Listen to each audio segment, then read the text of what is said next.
What's up and welcome to another Mograph Mocast. I'm Dave. And I'm Matt, and joining us today is no one, just us. It's just ourselves. Just us. And Mograph is a supplement to our site, mograph.com, which is a motion graphics tutorial site with tutorials, plugins, podcasts, and other Mograph stuff.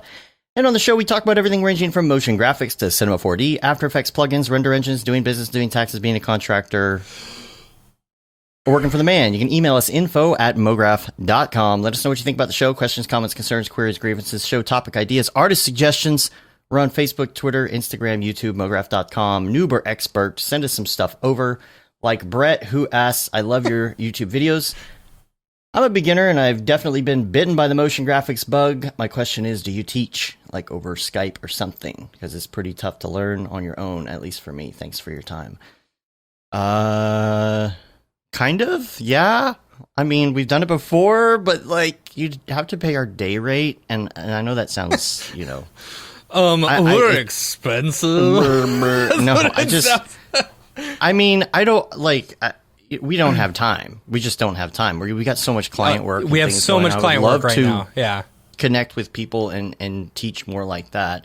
And so, I mean, I would love to do more tutorials to get out there in order to teach, and I can't even get to that point, you know. And it's mainly client work for us right now. We feel very fortunate to have a lot of client work. Yes. And we're trying to share that client work with some contractor friends of ours and things. But, you know, we've done some Skype stuff before, but I mean, it is kind of cost prohibitive because you're not hiring us as like we're not like a for hire teaching service, right? You know, so it would have to be worth the time. But we were trying to share knowledge for free as much as we can by doing this. You know, if you're trying to learn cinema, you know, I'd say a lot. Your best bet right now. Go to check out EJ's tutorials. iDesign. That's a really good place to start. Also, Cineversity has a whole collection of stuff as well. You know, you can learn basically anything you want there. Well, and I think you know, sorry, we're not leaving cryptoart alone today, but that'll all be at the drop at the end. Well, we'll explain this. We'll explain this in a second, but.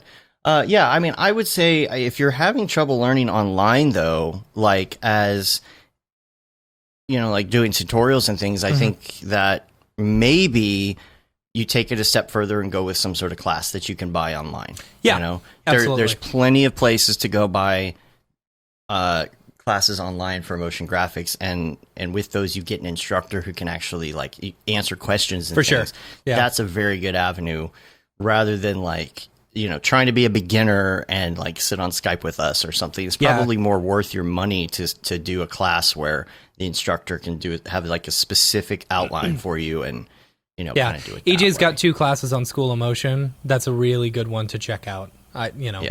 So yeah, for sure. And okay, this week, everybody take a deep breath. Yeah, let's take a deep breath. Everybody take a deep breath. Let's get centered. We're gonna center. We're gonna help you here. I know the anxiety has gone through the roof. Yes. I get it. I know the FOMO is through the roof.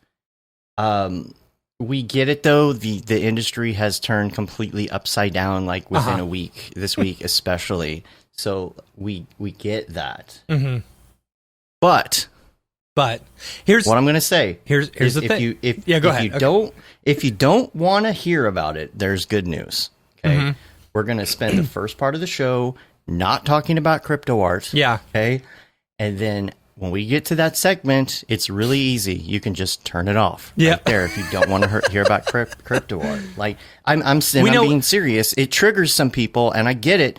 We're going to stop at that part, say we're going to the drop, and if you don't want to hear crypto stuff, that's the best way to do it, right? Yeah. You know, it's okay to like it, and it's okay to not like it.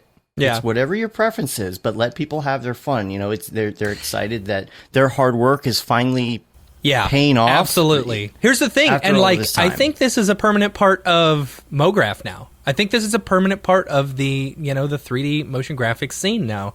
And so everyone's hearing a lot about it right now because everyone's jumping in. You know, it'll slow down a little bit, but this is a part of it now. And we have to learn to deal with this. We're learning to adapt to this in our industry. Nobody knows how to adapt right now. So we understand And this is going to become a normal part of being a designer, and it's going to evolve into things that we haven't even imagined yet. Not just in this field. This is really going somewhere. So the drop is forked now into a separate show. If you have like the opposite, if you just want to catch the crypto stuff, that is a separate episode. Episode 0 is like the primer episode. It's out already. This one, the second half of the show. We're doing it like this so that the people who listen to the podcast can catch it all, because that's where the majority of the listeners are. But we're also doing that separate deal. And we are going to have a live episode of the drop. That's going to be March 11th at 12 noon Central with EJ and Aryev.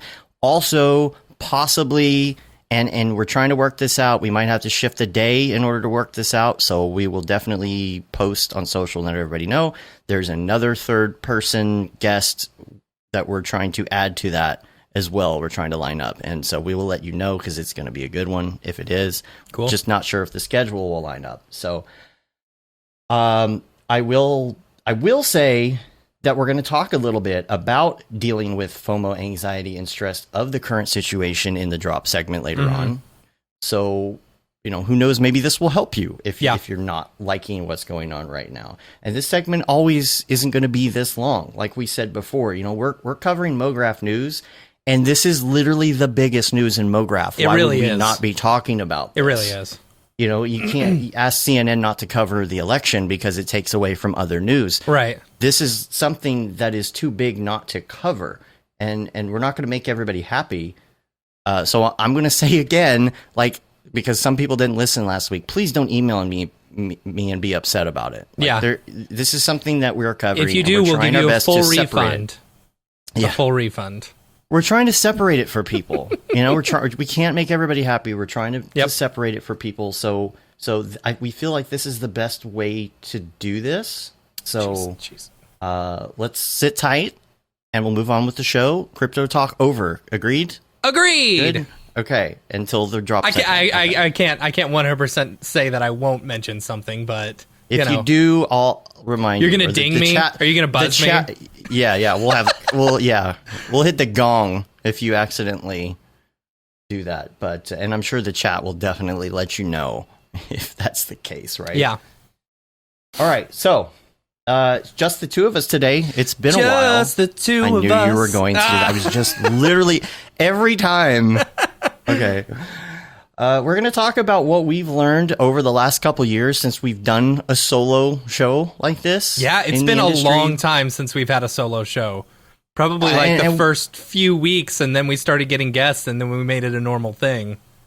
This is we get the guests, and then we talk about their art, and we talk about news, and we haven't had much of a chance to talk about things that we're doing or what we learned, because in the beginning, when it was just the two of us, we were every week talking about what we had learned. Of course, back then we were working for the man. Yeah.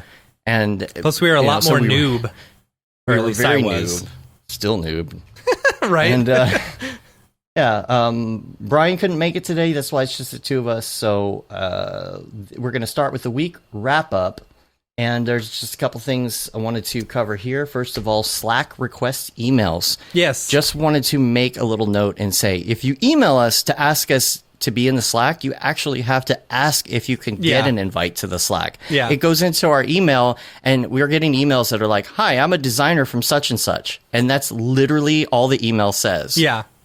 Yeah. We're getting a lot of them. The thing is, we get a lot of spam as well. So we don't know how to, differentiate the spam of, hey, would you like us to help you out on your website SEO? Versus, hi, I'm a designer from so-and-so. Right. And the captchas aren't even getting all of these. Yeah. So it's something where you have to say I would like a Slack request, because if you say I'm a designer from such and such, that's really cool, but I don't know what's my We'll just action. reply, awesome, great job. Cool.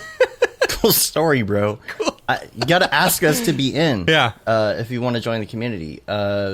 So other things on the list, stop being afraid of Houdini. We are in the works with the 18.5 so editing. Excited. There's so much. He spent 157 hours working on the new version of this. And the way it's going to work is once it's done being edited, if you are an owner of the current 18 course, we are going to make a brand new updated course in case you need to go back and reference the old one, and we're going to add the existing students to that course moving that's forward. Cool. I didn't know we were doing that. Great. That's awesome. Yeah. What a great deal. Sure. Yeah, we weren't sure how that was going to work. That's the thing. We didn't know how easy it would be to do this migration. So we'll make sure everybody's aware of that and they get the new links and emails. Of course, Winbush's course has the JAMA Pack update on it now. Cool. So make sure that you check that out. Also, I wanted to talk about Brandon Clements and what he has been developing. So exciting. This looks so good. So I know he's Glass Hand Studios, but if you just look at his personal Instagram, I think it is, unless he renamed it, I don't know. He's got renders on his personal one now. But he's been working on quite a few real-time renders for the course, and he's posted them on Instagram as kind of a preview.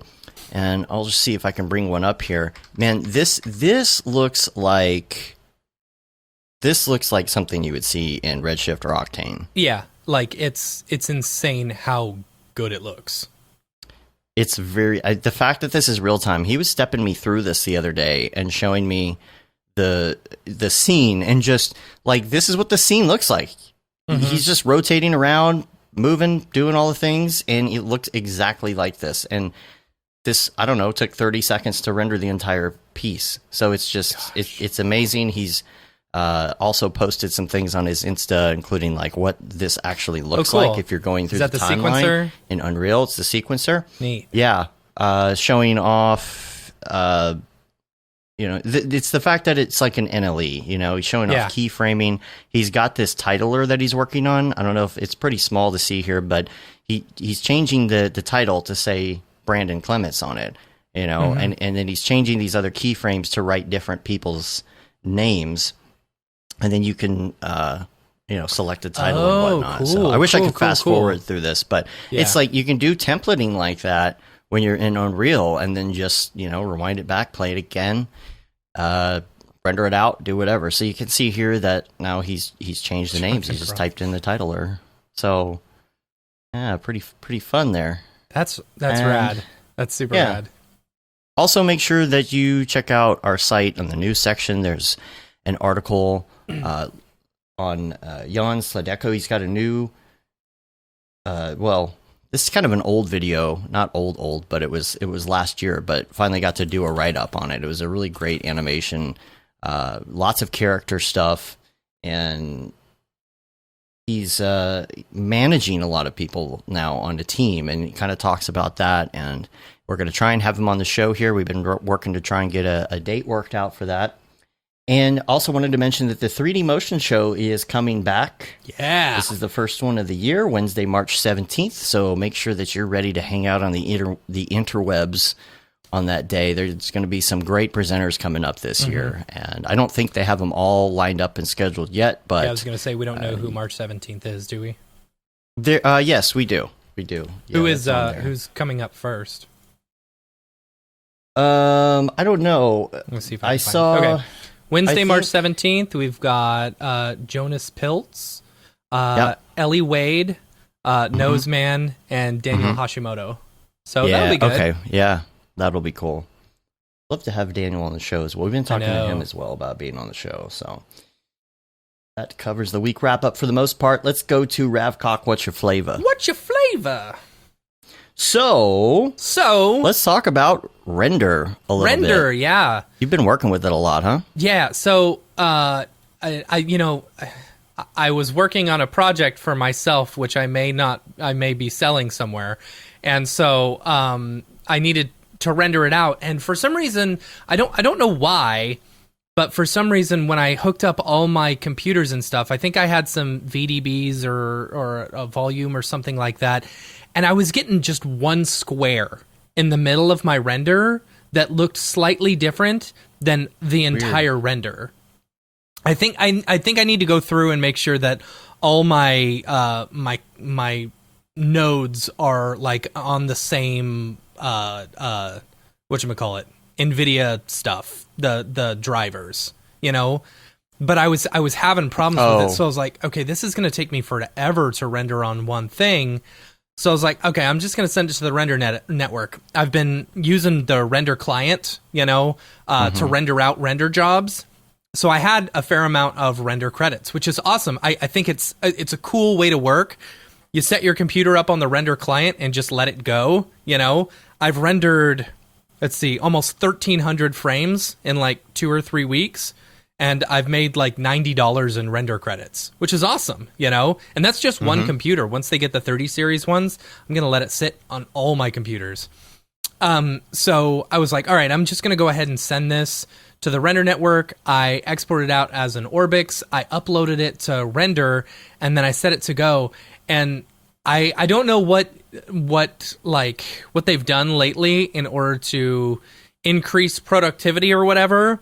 The last time I used it, I was like, it took so long, maybe I could just render this on my own. But this time, when I sent this, basically there were 75 nodes available, like 75 individual people allowing their computers to be run. And I was able to render basically 75 frames in 5 minutes or so. Nice. It was crazy. It was so cool being able to see 75, nodes all going at once. So Billy said I should have hit the gong on you on that one, but that was pretty borderline. I did not say anything. I'll allow it. I'll allow it. I should get a gong sound bite. Sound effect. I could probably get one if you want. Yeah. So we'll do that. We'll do the crypto gong. Oh, ding. Anyway, that doesn't count because I'm referring to the crypto gong. Yeah. But render was cool. It was great. So I got the whole thing rendered out. It cost me €20 to render the whole thing out, 75 frames in like 5 minutes or something like that. So I was really happy with how that happened. And I think the whole ecosystem that Render is doing is really fantastic. I can't wait to see what they've got coming up in the future, especially once we get those 30 series cards, man. Being able to have every single one of my computers just rendering render jobs. When you're rendering render jobs, you make more money than when you're mining Bitcoin or whatever. Oh, yeah. On NiceHash. Yeah. It's nice. I can make way more money a day rendering render jobs. Well, it's really funny. So I had my render client open, and then I set my render job, and my render client started rendering my job. Oh, that's funny. I look over and I see it, and I was like, "Oh, okay, that's my job." Wait, how can you tell that it's rendering your job? Because I knew because you can see how many samples and what the size is and stuff like that, and I knew that was my job because it started as soon as I hit go. I see. I need to get set up with all this. I haven't had a chance. You got to show me. Show me the way. Yeah, hit up Patty. This is the way. Hit up Patty in the Slack. And he'll hook you up. He helped me out. So he's so helpful. Yeah, he is. He's super helpful on that. Yeah. Yeah, I was talking to somebody last night, and we were talking about NiceHash, and I didn't realize that it's actually mining Ethereum. Is it? Did you know this? I didn't. I thought it was actually mining altcoins and then just paying you back in Bitcoin. I didn't know what it was doing. Well, it is. It's paying you back for your Ethereum mining in Bitcoin, and I would love to have someone on the show who understands it a little bit more, and even talk about crypto security things and stuff when it comes to the blockchain and all of that. Billy seems to be pretty well versed in this stuff as well. But yeah, so they're paying you in Bitcoin. It's just funny because technically I'm mining Ethereum, but getting paid in Bitcoin. Getting paid in Bitcoin, but then for the most part, I'm converting it back to ETH because that's what I'm using for the most part. You're just paying all these now. Freaking fees to do it. The fees are crazy. Can you not just go direct or something?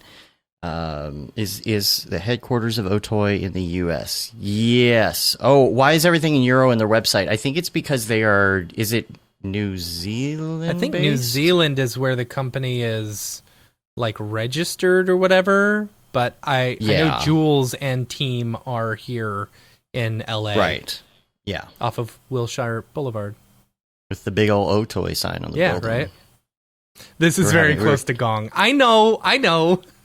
But we're talking about currency. Yeah, well but then we're also talking render engines. We're talking about the render network on render engines. See? This is all a part of our world. It all just coincides with each other.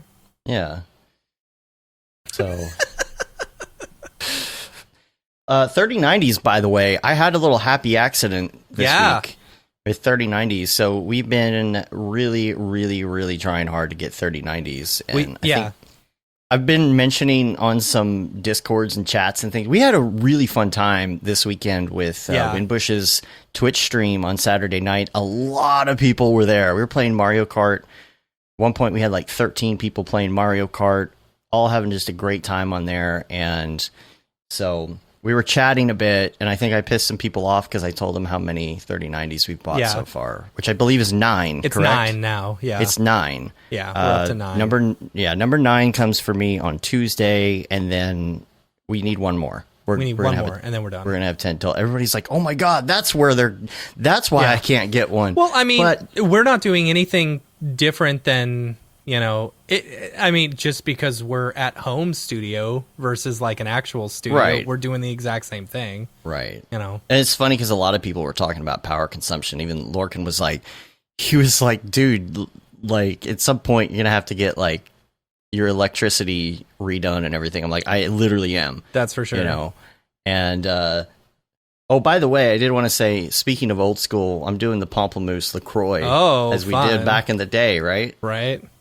Okay, so with the 3090s, though, the happy accident was that when we were trying to get them last time, and I didn't get one, it was doing this weird error thing where it said they were available, but then I would go back and forth. It's like, we can't ship it to you, but you could pick up in store. And I'm like, okay, pick up in store. Yeah. We don't have it, but we could ship it to you. And I'm like, okay, well, ship it to me. Well, we can't do that either. And I'm like, I give up. Yeah. So the thing just set in my cart. And usually Best Buy has this waiting line system. So you hit add to cart, and then you have to sit there and wait. And it somehow puts you on a list and a queue, make sure you're not a bot. So what happened was this time around, because it was already in my cart, it just let me buy it just like that when they were available. And we use that app. We've talked about this before, Hot Stock app. Yeah. A lot of people were asking about that. And last night when I mentioned it on a Discord channel about how many we've gotten, they're like, how much do you pay for those? Like, how much are you paying? I'm like, we've bought every single one from Best Buy at the base price. Yep.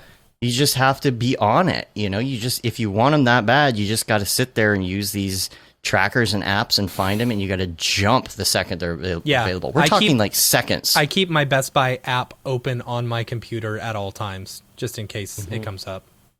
But we just need one more. Just one more. Just one more. And maybe after that, we just start helping people get them, because we don't need any more. But we're just, we had waited a long time. We had upgraded a lot of systems. We had saved money to kind of put toward these upgrades. And so it's worth it for us. It's an investment that's going to last for quite a while, assuming that the VRAM doesn't overheat. Right. But we'll see. And, yes. Anything else on that? No, that's about it. So let's get to some topics here. And we're going to actually go to some software news to begin with. Okay. Usually it's kind of that lull time of year where we're approaching NAB. And so everybody's just kind of waiting to announce things. Yeah. All these different pieces of software, because that's when it's going to happen. So it's like this lull where everybody's getting ready for launches. Now, I don't know this year how any of these companies are going to respond, because like, is it going to be NAB, so where NAB would be, so they're going to make announcements? Are they waiting until actual NAB in October? So if you look at the events that Maxon has scheduled, right, at least for the 3D Motion Show, in April, they've got April 13th, 14th, and 15th all put down. So I'm assuming they're going to do the same type of thing, It's because that's the traditional time that everybody kind of gets together. And so 8:30, they've already got it down for David McGavran to, Maxon News and Announcements, so I can only assume something, Well, Yeah. I don't know. But Maxon did make an announcement today. Yes. The acquisition of mobile 3D sculpting application. This just happened. Do you want to read the quote from this? Do you have it up? I can get it up in just a second. Dem notes, dough. Dem notion notes, dough. We'll talk about Notion later too. Okay, yeah. So, so they bought what is it called? What's the? I don't know the name of it Forger. because it just says Forger 3D, Okay, I mobile believe. 3D sculpting application. Yeah. Forger, and it's it's for the iPad so that you can actually sculpt in there. It's really cool. So McGavran's quoted as saying, "We're always looking for ways to expand the creative freedom and capabilities of artistic community. We love the fun and immediacy that Forger's workflow on iPad offers for sculpting and painting. We look forward to exploring what more it can bring to our users." Javier is a respected programmer who has dedicated himself to developing tools that expand and enhance the everyday needs of production artists, and we're thrilled to have him join the Maxon team.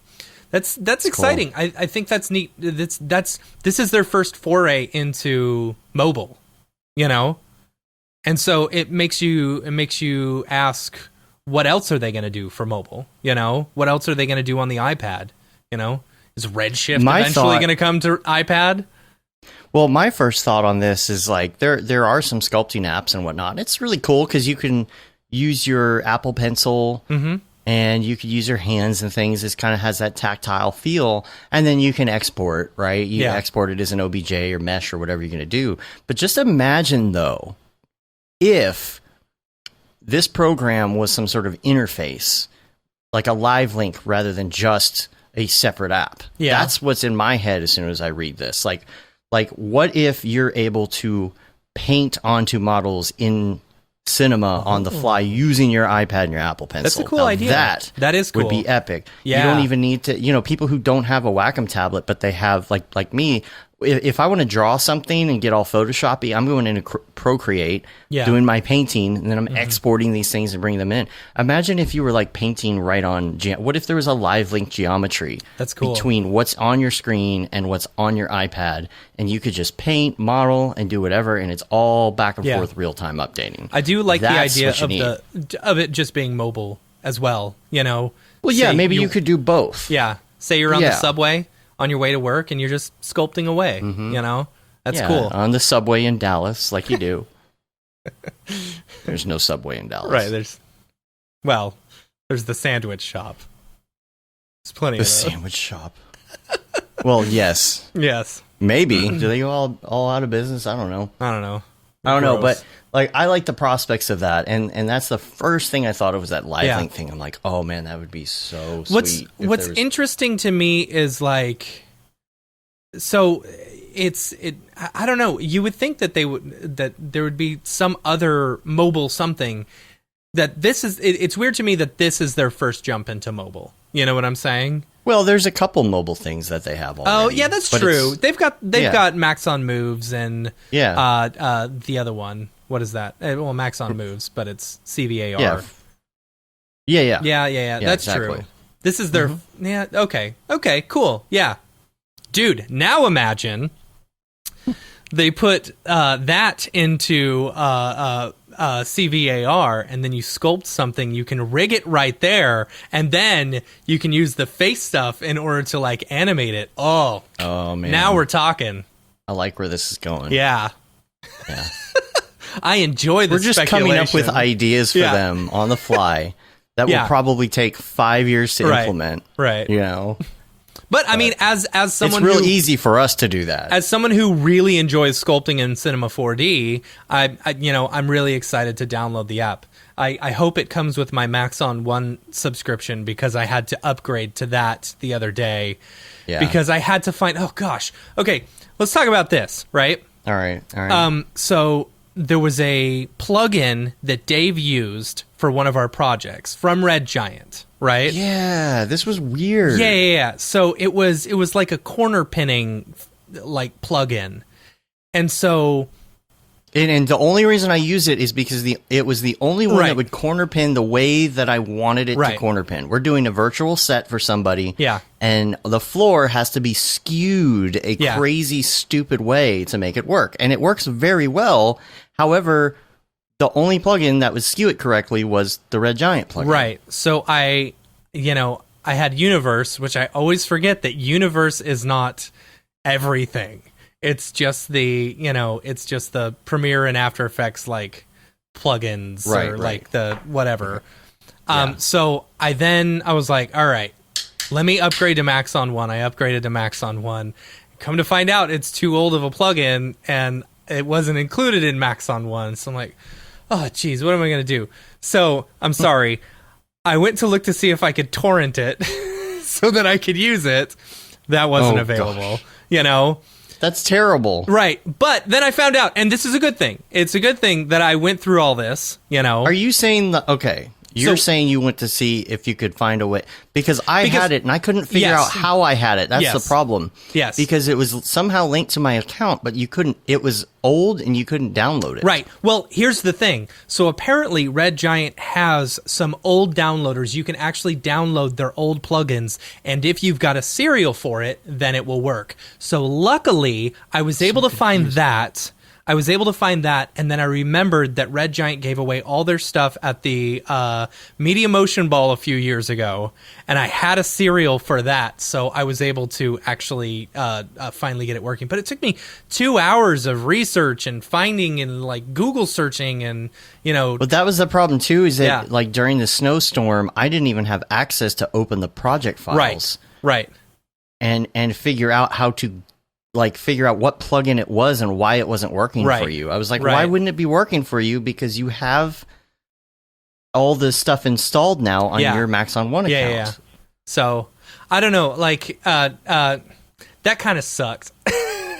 You know, when they discontinue plugins like that. But it was good that I was able to download old versions, you know, and be able to, luckily I had a serial for it.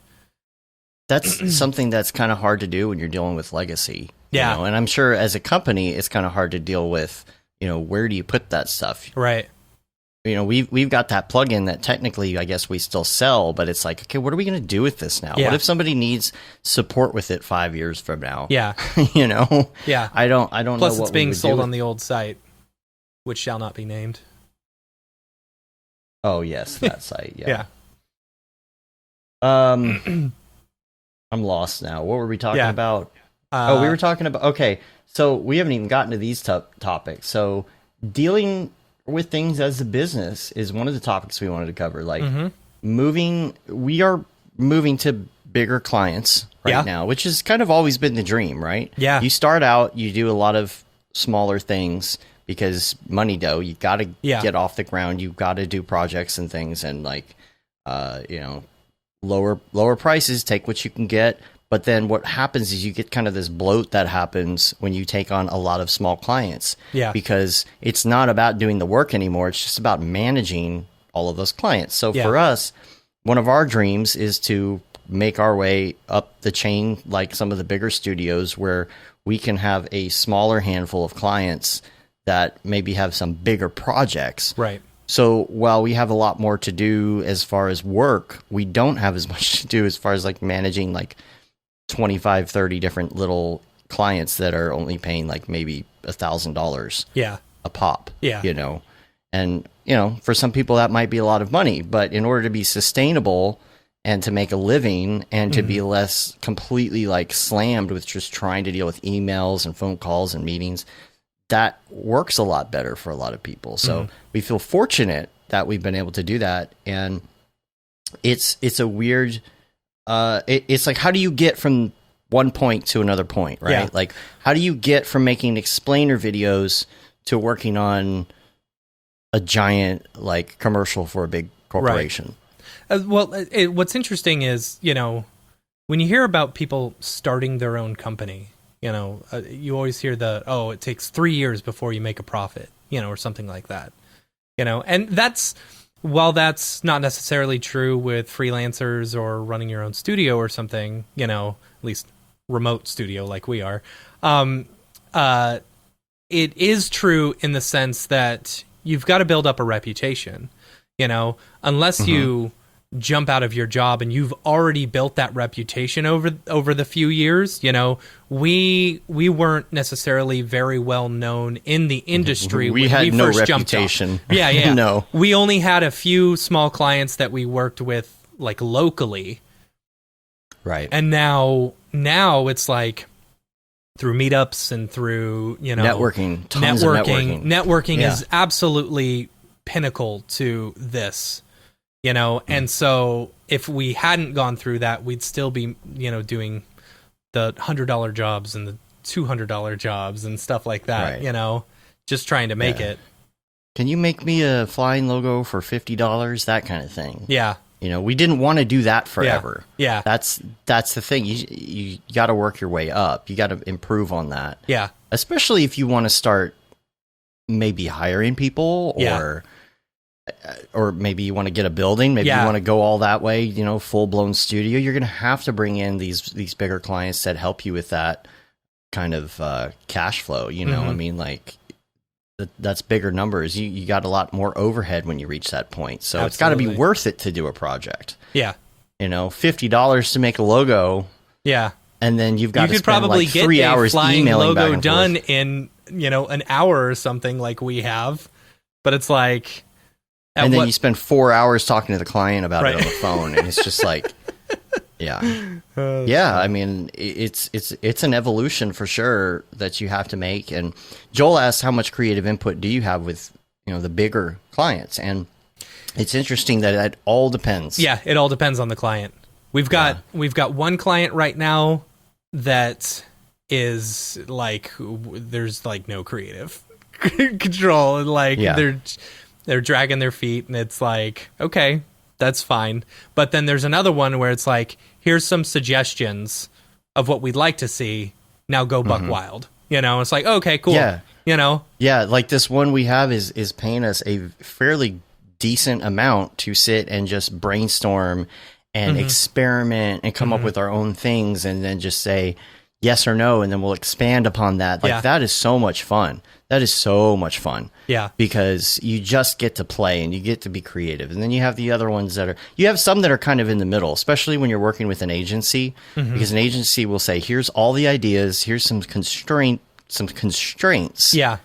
That you have to, stick with the branding and style guides and all of that. But then, you could take some creative freedom and come up with some ideas. And generally, if you do it right, then the agency loves it. Yeah. And then if the client loves it, then the agency is really happy with you because you made their client happy. Yeah. Therefore, they come back to you. Yeah, absolutely. So that's what you aim for. Yeah. Joel in the chat asks, do you want to stay a remote studio? And this brings up a really interesting point that Dave and I were talking about just earlier before the show, is that, well, one, yes, I love being at home. Like, I love working from home, like being able to just pick up my kid at 3:00 when he gets out of school and just chill, or be able to walk up to my office and just start working at any point in time is great. But having my own office to where I can shut the door and leave it, to where I don't even have to think about it, no drive, it's fantastic. You leave your office? Well, I do. I don't.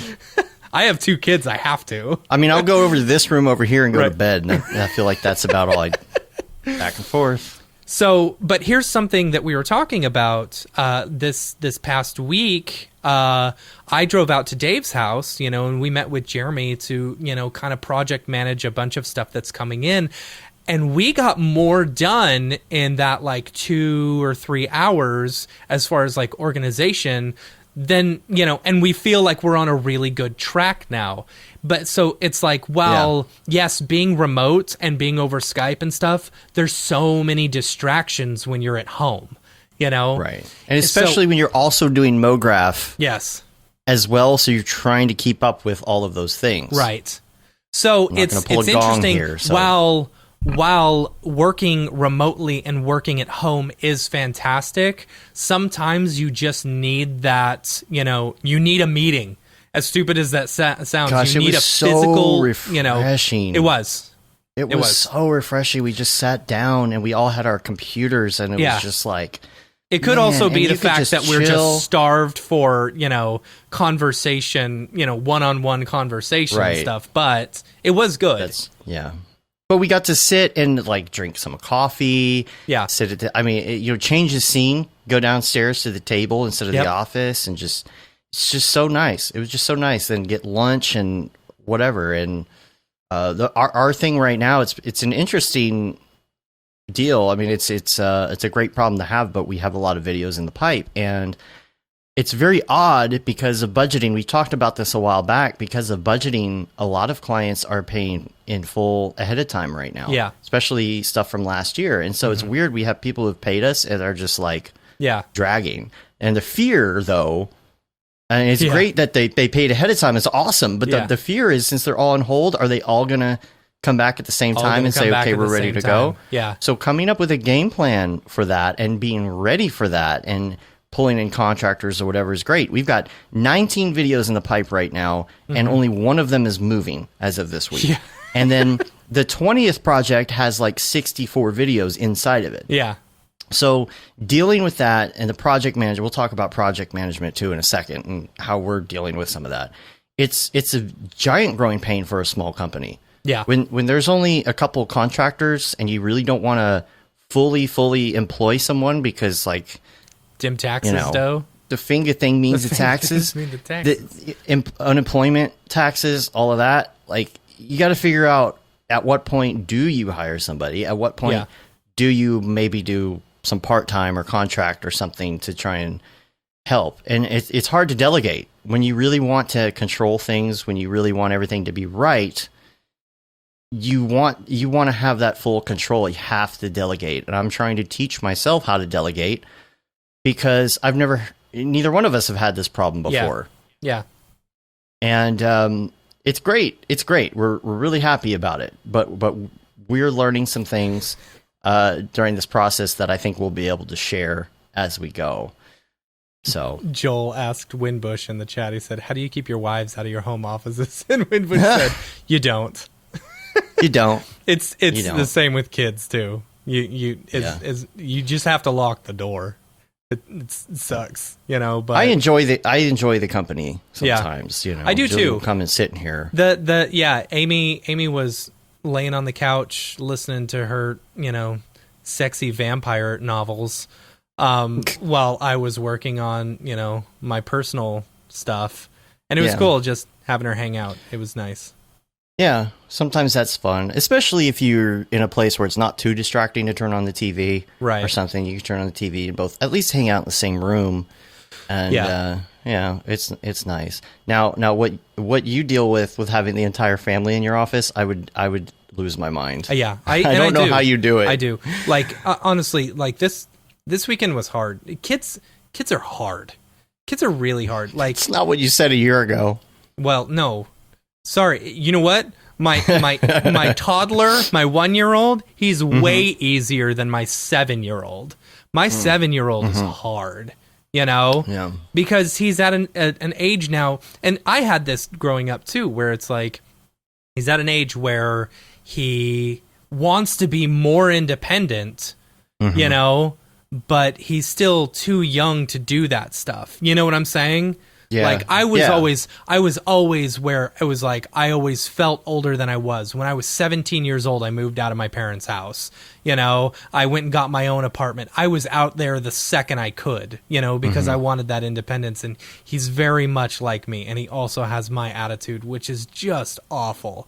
So me and him, we just get into it. We're just yelling back and forth because we're basically the same person. Your parents are laughing because you're finally getting justice, right? I guess. I don't know. Yeah. But it's because when you were younger, they're probably like, when you grow up, I hope you have a kid just like you. Yeah. Right? And I do. Yeah. I definitely do. Go. See, the youngest one, he's easy right now. You just feed him and he's happy. Like that's all he cares. He just likes to eat. And I'm all right with that. Gabba. Yeah, but the other one, my oldest, it's like he doesn't, and especially in the COVID world right now, he doesn't have friends that he can play with. He doesn't have a sibling that's about his age, so it's like, hey, will you play Pokemon with me? Hey, can we play hide and seek? Hey, can we do this? And then yesterday he said, hey, will you hook up the Wii? So I hooked up the Wii in his bedroom. And I said, all right, I hooked this up. Now I don't want you to ask me to come play with you. I've got stuff I need to do. I got to clean the house, And so... I feel so bad, like, not being able to play... Yeah, I do. When I'm asked to play a video game or something. You're right, yes, and I do. There are times where I'm like, I hate that I have to get this work done, or I have to clean up the mess that you just made so that you can, make a mess again. Yeah. But it's like, then 10 minutes later, he's like, I don't know what I'm doing. Blah, blah, blah. He'll bug me for 3 hours about hooking up the Wii. I hook up the Wii and he plays it for 10 minutes. And I'm like, right. Why? Yeah. My daughter wanted to play VR but she wanted to play a Steam VR game specifically that she bought with her own money. You gotta hook all that stuff up. Right. On her computer with the wired VR. And of course, there's no room in the room for her to play it. So all of that, and we get it going. And she's like, I want you to play. Yeah. And I'm like, I don't get it. So I remember being a kid and trying to get my parents to play Mario with me. Yeah. Right. And I could only get my parents to try Mario like one time. They just weren't into it. I was like, why aren't you having fun? Why don't you get this? And now with my daughter, there are certain games that I just don't understand. That's funny. I just, even Five Nights at Freddy's, I'm like, okay, so you press the buttons over and over and you wait for the thing to not pop out. Like, I get it, but for me, like, I don't get any enjoyment out of this. I'm not pwning noobs. See, my kid has asked me to play like Street Fighter, and I will happily do that. Okay, yes. It's like absolutely. And like some Mario games and stuff like that. Mario Kart will occasionally play, but I don't know. It's hard to juggle your time, especially when you work at home. That's why, being able to meet up and get out of the house and stuff like that. It was really nice. It was really nice to have that meeting, Yeah. I don't know how I and you see a lot of companies talk about how they're like, especially the Silicon Valley ones, where they're like, we're just going to let everyone work remote now if they want, I don't know how that's going to work. I don't know how successful that will make people, because I don't know. I just feel like some of those people will care. I don't know. They'll stop caring so much about their job because they've got the commute or what. I don't know. It's been so long since I've had a commute, which is fantastic. I know. It is fantastic. Yeah. The other thing I wanted to talk about too is making sure that you are keeping your clients in check when it comes to going out of scope, because we've had that problem before back in the day, and I think we've done I think we've done a really good job of honing it in, though, right? Yeah. Yeah. Like especially with the contract. That's why it's so important to have a contract. Oh, for sure. Joey Camacho just showed up. What's up? Hey, Joey. Man, a lot of people here today. Yeah. I think I know what they're wanting to hear. Yeah. But we'll wait. We'll wait until later. So, and right when I say that, the 100 messages thing comes up. So, when it comes to reining clients in, the hardest thing to do is to even mention that something's going out of scope, right? Yeah. Yeah. And 9 times out of 10, they're totally understanding about it. You got to get over that fear. I think some people get really weird about going back to the client and saying, look, this is not what we talked about. Yeah. You know what I mean? Like, it's most of the time they're understanding. And we mentioned it to a client the other day. We didn't say they were out of scope, but we were saying this is what we need to do to make sure we don't get out of scope. And she was like, totally understand. I'm totally the same way. In fact, she said, I'm probably, what did she say? The worst client, or what? Something like that. It was really funny. It was really funny. It's great because this client gets it. This client gets, the whole process and everything, and what it means to have a client and trying to keep the scope in a certain place. So she's like, I'm also the worst at doing it. So it's not that big of a deal if something is going a little bit out of scope to say, look, here's the deal. This is what we talked about. This is actually going to take. Now, don't say more money. Yeah. Never say more money. Never say money. Always say time. Yeah. Always. Because time equals money. But it has a prettier sound to it. It makes sense to your client without making it sound like you're all about money. Yeah. You're talking about, this is how much time, this is going to take extra time. I think this is going to take us 4 extra days to accomplish. Are you okay with that? Because when you say that, they know what you mean. Yeah. For sure. Yeah. So and probably sometimes they'll say, well, how much is that going to cost me? Then you get into it. But still, right, exactly. Yeah. And they're like, yeah, okay. Or you know what? Maybe it's not as important to them as they originally thought before Money Dough. Yeah. They're like, oh, you know what? You're right. Okay, I'm sorry. So that's fine. Don't worry about it. Yeah. Or maybe you'll make more money. So it doesn't hurt. I don't think anybody gets their feelings hurt over that or gets upset. If your client's getting upset about that, then maybe that's a red flag. Yeah. Yeah. And there was something. Did Phil posted something? I think it was Phil. What was the thing about like a $5,000 client versus a? Oh no, I think it was the... Ariev. It was a $500 client, and they're saying, "We're really happy that you're accepting this. Please keep this in mind as you're creating this, and think about the brand and blah blah blah blah blah blah." And it goes on about and then $50,000 client. All right, the money's sent. Yeah, it's like that's it. And that's what we've been fortunate to get lately. Like I'm telling you, like right before COVID hit and the economy was being weird and stuff last year, we were in a bad place. We were. And it's done a complete flip. I really thought I had this real big fear that we were going to shut down last year, or that we were going to have to take some government funds or some loans or something like that. But last year was our most successful year ever up until this year. Yeah.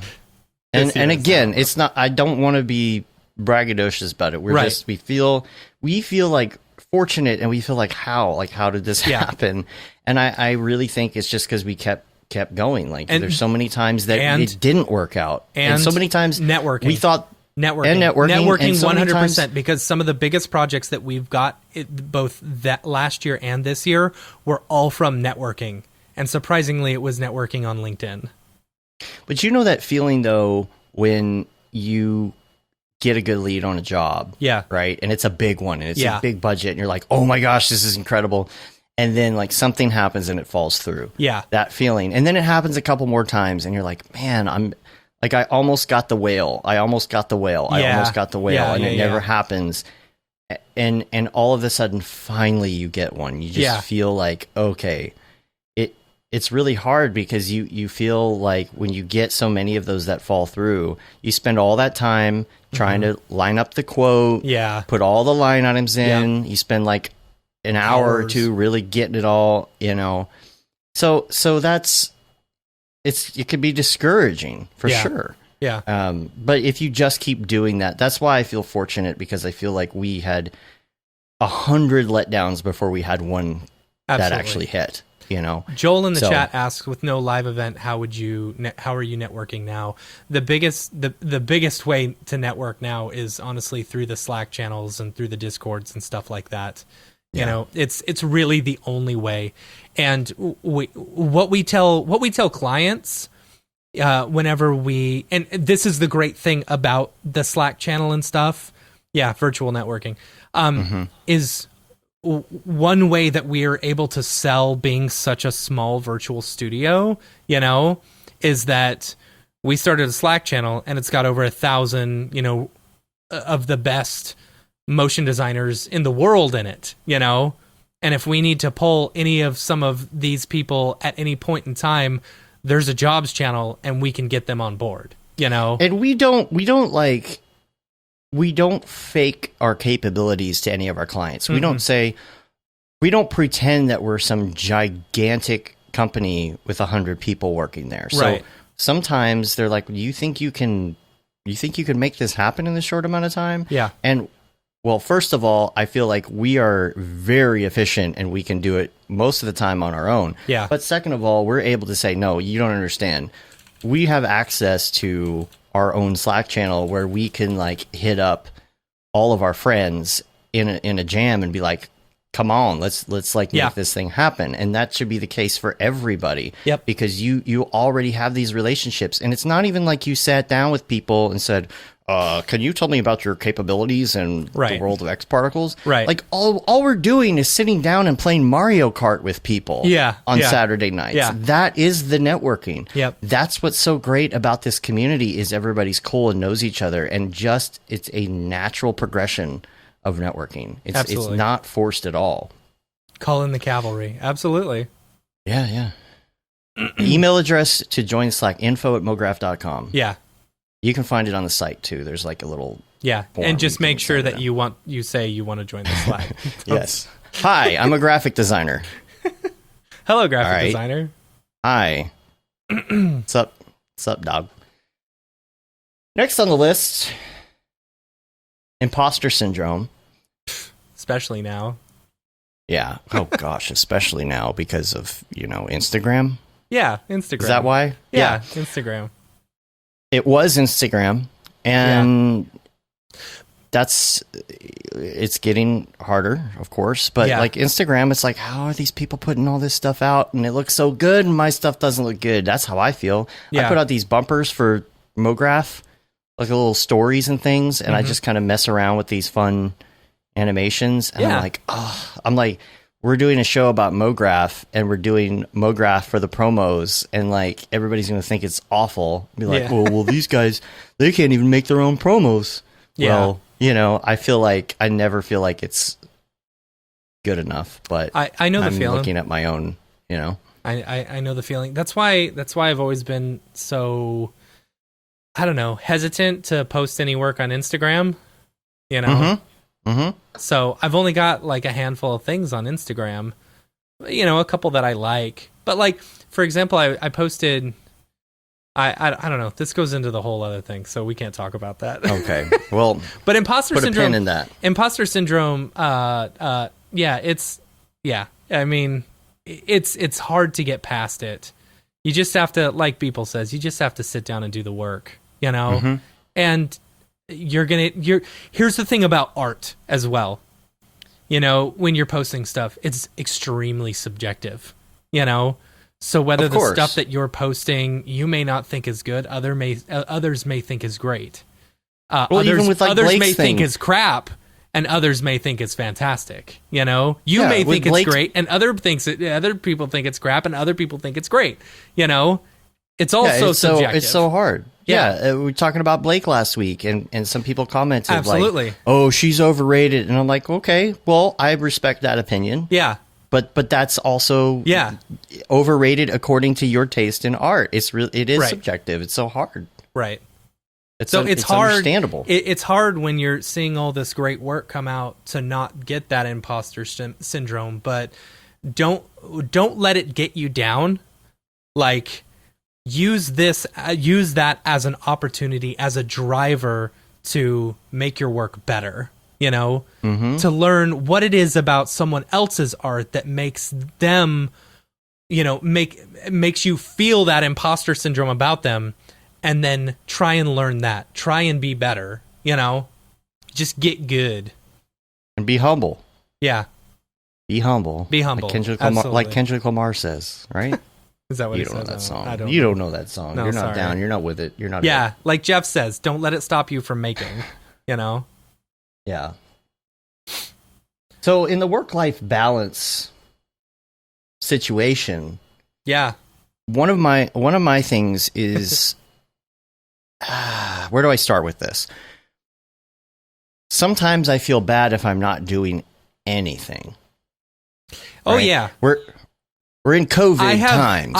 I have started feeling less guilty about being away from my computer, especially when we have a plan for everything. Like if there's plans in the work, helps. and I'm organized, I feel less guilty about leaving my desk. Yeah.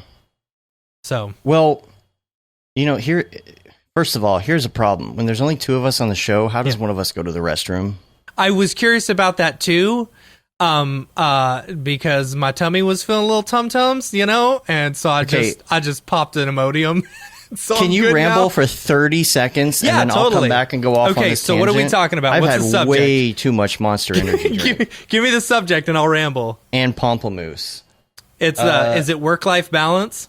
The work-life balance, but more about like it's not really like the work-life balance, like family balance to me. It's when there's literally nothing else to do and you're doing nothing. About not feeling bad about going back to work. And I know that's weird, and I'll explain in a second, but I really have to pee. So don't go at the same time. We just leave it empty for like... Oh, that would be funny. Put up like a graphic. Right. Like on The Simpsons the little or something. drunken guy on the camera. Yeah. Okay, I'm going to go. Are you good? Right. Are you good? I guess. Sure. Right, why not? I'm gonna hurry. Sure. Why not? Here I go. I don't know. Work-life balance. Let's talk about it. What questions do y'all have? Because honestly, like... Me and Dave we do things very differently. Dave's at his desk all the time. No, I can't talk about that. I can't talk about that until the next section.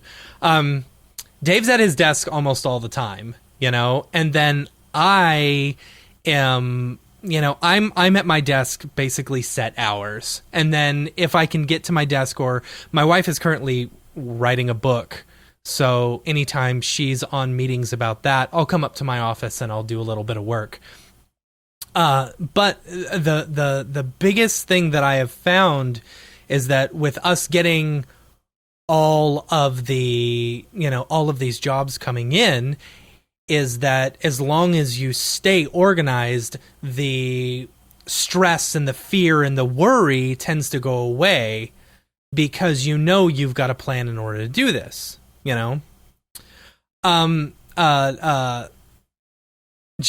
Guarns, you need much better separation.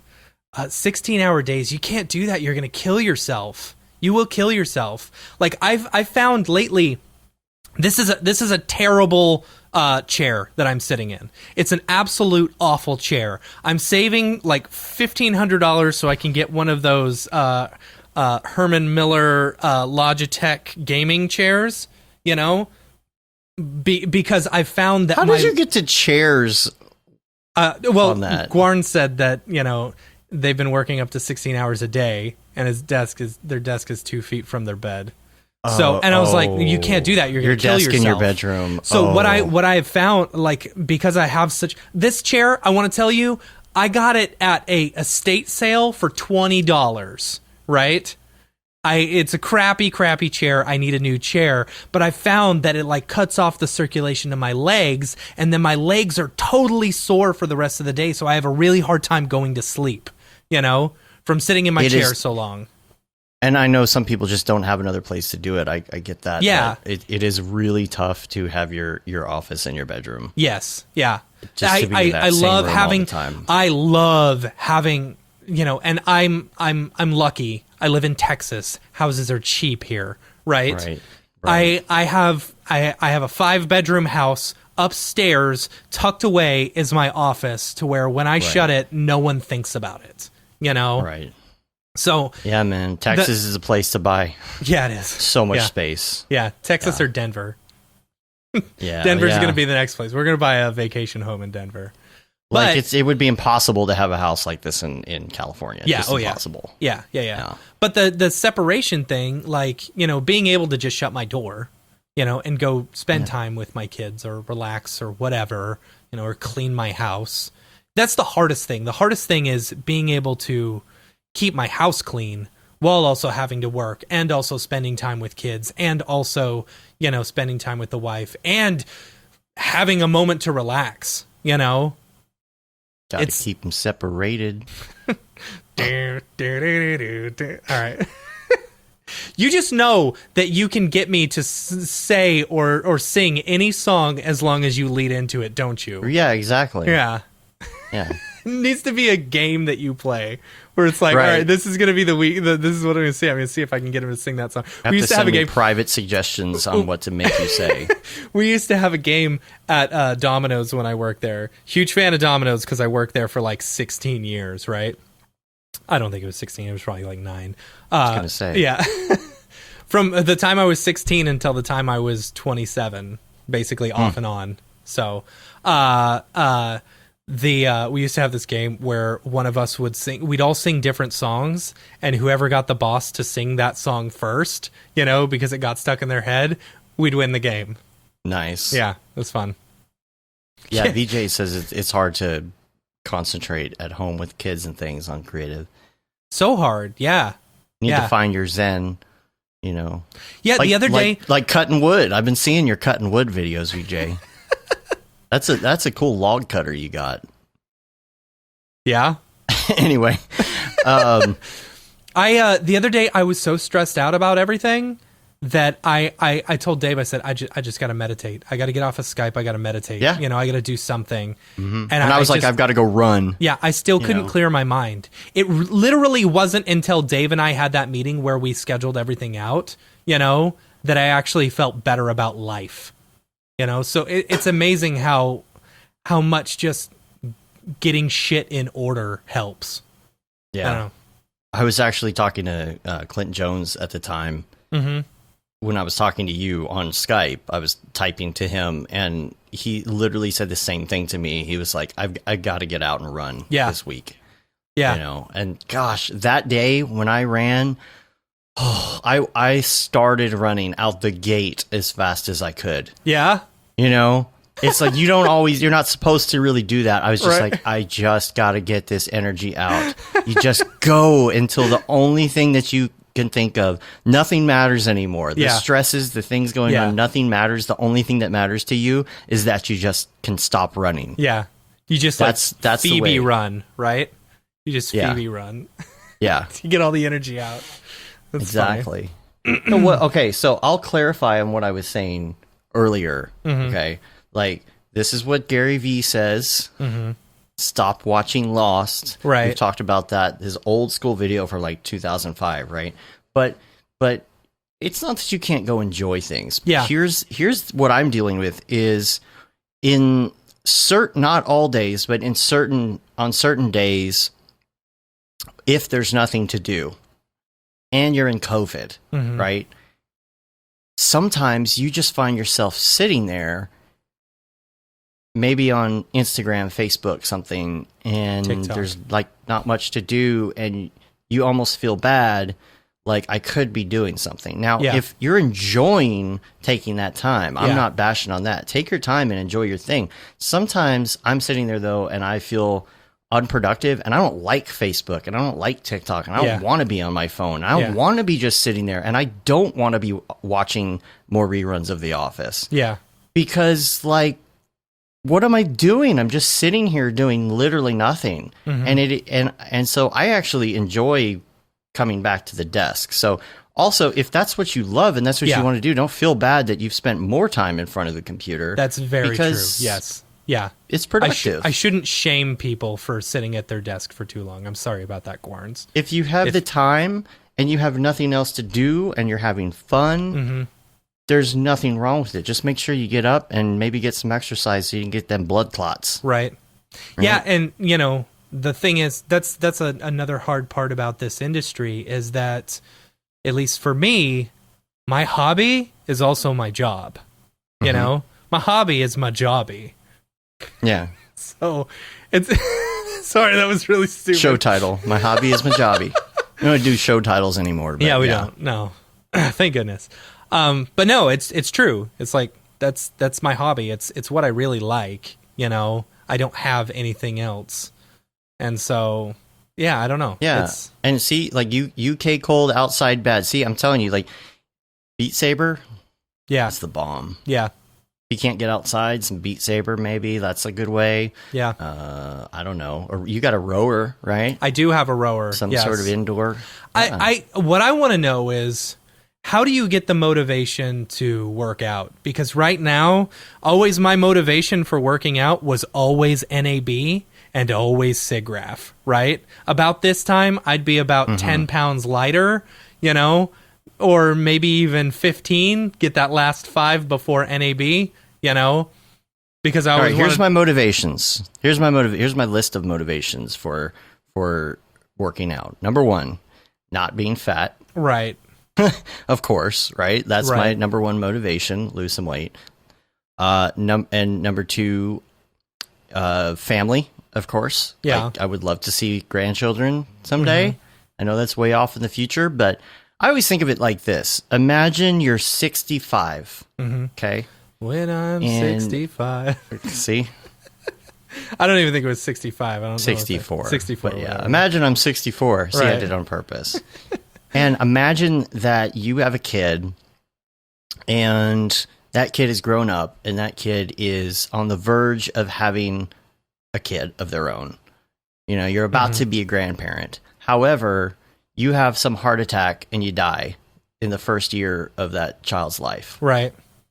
And you think, if only I would have taken care of myself for 65 years, maybe I could have seen more of this kid's life. Yeah. Okay. I know that's kind of like morbid. That's to very think morbid, about. yes. However, but when you get to that point, there's no turning back Right. at that point. You can't go back and fix it. right. There are some It's- irreversible things that happen to you when you get that old. You cannot go back and do running in your 40s Right. when you're Yeah. 65, Yeah. right? Yeah. I mean, I feel like there's, years behind me that have already caused damage. Yeah. Same here. So, Like, I wish I would have taken better care of my teeth. You know, I've spent so much money, like, getting my teeth fixed and stuff like that. And I told him the exact same thing. I said, because he had to have a cavity filled the other day. I took him to the dentist. They put him on gas. Oh, man, it was so funny. Dude, that kid was hilarious. He asked me if I could take his boots or his books off. I was like, what are your books? He goes, oh, my shoes. Sorry, I meant shoes. It's like, the wire's getting crossed up there. yeah, the problem was that, like, it was a baby tooth that he had the cavity, and so, like, I told him, I said, this is your chance, it was just a baby tooth, it'll come out, you got to take good care of your teeth. But the problem was he had such a good time on the nitrous that he's like, I want to have more cavities. Oh gosh. I was like, great, That's funny. I'm raising a drug addict. Awesome. So I did want to circle back and tell you some of the other reasons. Like, honestly, like when I told you I had to run the other day, like that feeling I did not have when I started running. Because the more you do it, the more you realize that when you don't do it, you don't get those endorphins, right? I like to step out. I feel like it's such a stress burner to run. And every time I bring it up, you're like, well, I don't like running. I've never had. like, I quit right, football I in don't 6th grade either. because I hated running. Yeah, I don't like running either. That's the thing. Like I said, nobody likes run. Well, some people like running, but Yeah. nobody likes running. And so it's such it's the time to think in your own head. You've got plenty of time for it. It's time to just like, you feel that stress coming off and it feels so good. That's what motivates me. And the problem is that you don't get that motivation, right? Until you do it. Yeah, I know. That's pretty tough. I always Now, feel better after I go and work out, but yeah, like today I was like, I told my wife last night, I was like, I'm going to go join a gym. I'm going to work out tomorrow. guy. Then my kid What's a guy? was up until like midnight, and then I had to rock him to sleep, and he cried all night because, I don't know, he had a sick tummy because he ate an entire hamburger. A 1-year-old ate an entire hamburger because he just likes to God. eat. Yeah, and so he, I was like, then he woke up at 8:30, and I was like, okay, well, I got to get you to daycare, and then I got to work, so I got no time. Well, Anyway. okay. The other day, I was like, it was 2:00. I was Yeah. going to go run, and I was like, just go do couch to 5K. You barely run. And here's the thing about running, quote unquote, running, is Yeah. you're not sprinting. Yeah. You're basically jogging, especially when you start, and all you got to do is like slow walk jog. It's like, if you're not good at it, it will come eventually. But this is where I'm going to tie it all in, okay? To help it make some more sense when it comes to motion graphics, okay? Just as you have trouble getting motivated when you're working on like a daily, the same thing can apply when it comes to Just do it. exercise. Yeah. Because we talk about the fact before that it is not motivation or inspiration first and then the action. The action always happens first. When you are sitting in front of your computer with a blank Cinema 4D and a cube sitting in the middle, that is not motivation at all. Like, you're not inspired by this cube to do anything. Like, if you're forcing yourself to do a daily and you have no idea what to do, sometimes it's easier to just start doing stuff and messing around and tell yourself, you know what? I'm going to see where this goes. I'm going to mess with this. If it's not good, I don't have to post it to Instagram. Yeah. I don't have to do anything with this. I'm going to experiment. And then all of a sudden you start, like, maybe you add a Mograph clone or something and a light, and all of a sudden, oh, hey, I could do. That's when the inspiration happens, and then the inspiration motivates you to do it. Yeah. Now, just apply that to running. You have to go do the running Yeah.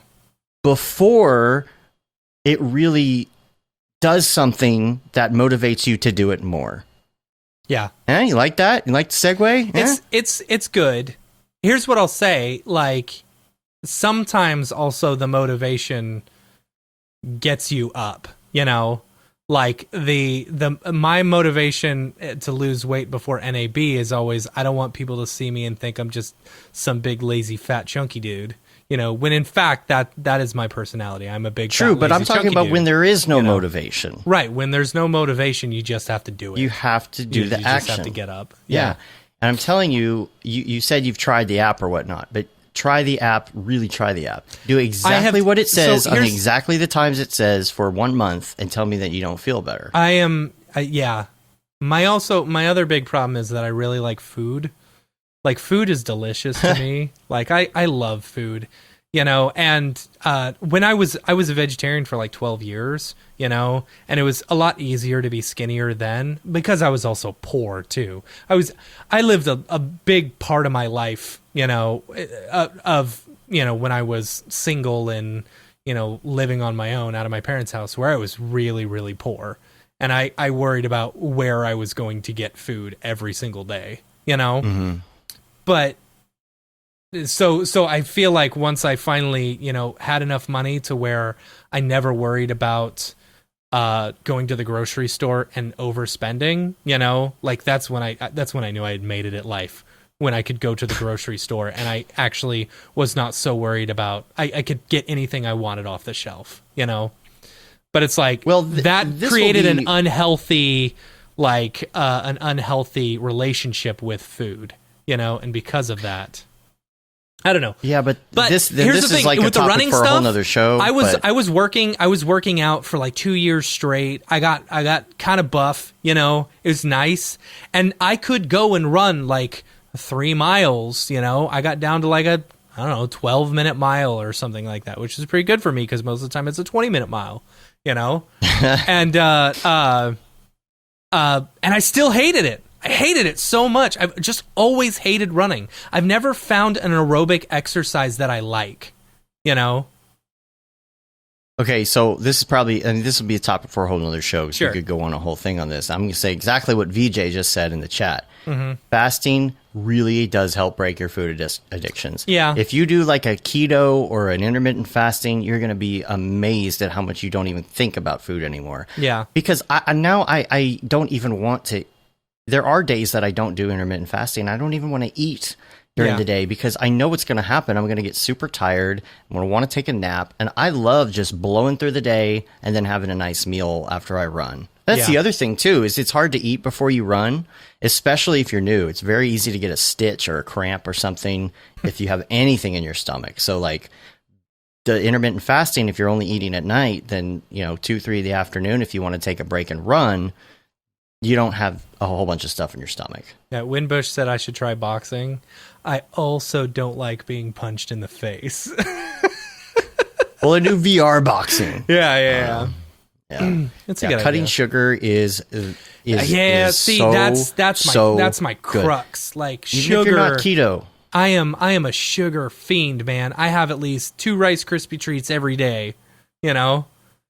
Like, I eat between, and I eat cereal I was doing like all super the time. Strict, you know me, I love cereal. Sugar, carbs, milk. You're gonna fall asleep, dude. I'll tell you what, Cracklin' Oat Bran though, I found that Cracklin' Oat Bran has like 25% of the fiber you need in the day. So if I have and I always double up my bowls of cereal because the amount that they tell you per serving, like 3/4 of a cup. Come on, I'm gonna fill that bowl to the top.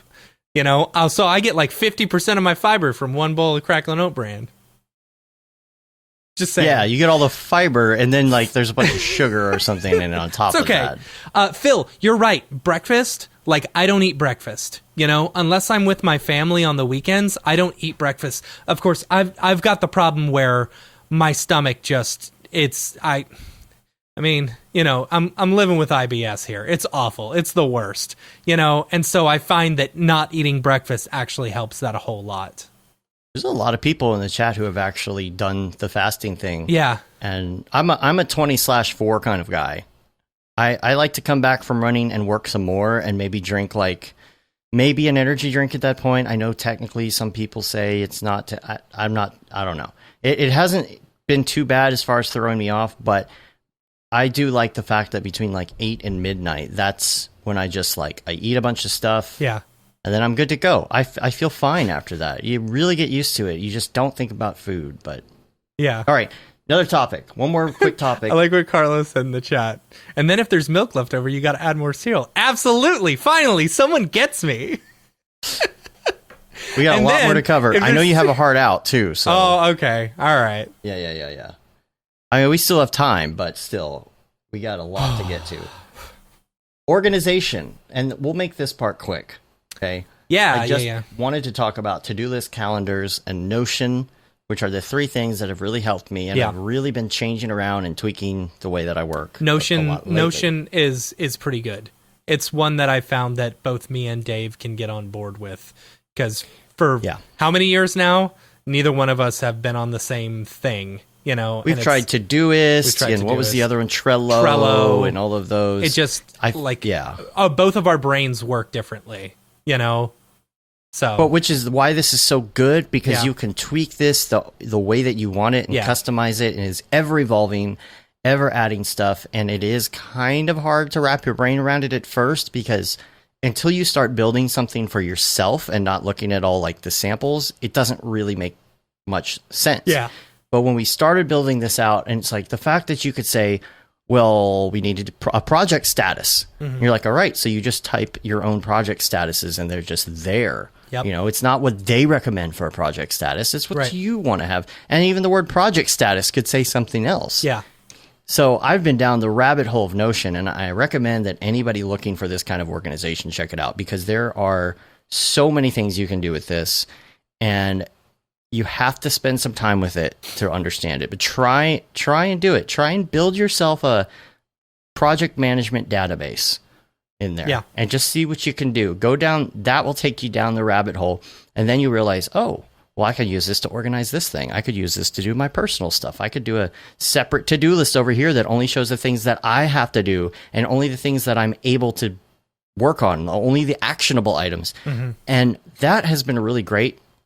However, I'm one of those people who loves to have the outboard brain and dump ideas onto something. Mm-hmm. I don't like using Notion for that. I feel like it's just a bit overkill. So I still use Todoist for some of my personal stuff, and to have the outboard brain in the inbox. So I do have this constant going list of, oh, hey, I forgot about this. Hey, I forgot about this. And you put it on the list so that in the back of your head, your mind isn't doing that cycle where it's trying to remember all of these things. Yep. You can rest easy. Yep. And then, so that's Todoist and Notion, and then calendars on top of that. When do you use a to-do as opposed to a calendar? Because if you have to email somebody about a thing, you're not going to put that on a calendar. Right. Oh, you're not going to put like 3 minutes to email somebody between 12 and 12:03 p.m. That's overkill. It is nice to have it, of course, for meetings, but to have it for blocks, to have it for personal stuff. I found a real good way of doing things recently using Calendly, because you can say these are the only times every week, days and times that I want to do meetings with people, but also subtract my personal calendar, subtract my Mograph calendar, subtract my client calendar, whatever's left, people can click and sign up for a date and it goes into your calendar, which is so helpful to do, because you know how hard it is to go back and forth over email with somebody. What about Wednesday at 3? No, I have a thing. Now, is that 3 Central or is that? Yeah. But this takes care of time zones, all of it. You can really relax. And if somebody accidentally schedules something and something doesn't work out right, you can always email and fix it. Yeah. But that's helped me, and it's helped me really visualize how much time I'm spending on things. If I'm working on something in a big block and it goes over, I'll actually extend the block and show on the calendar,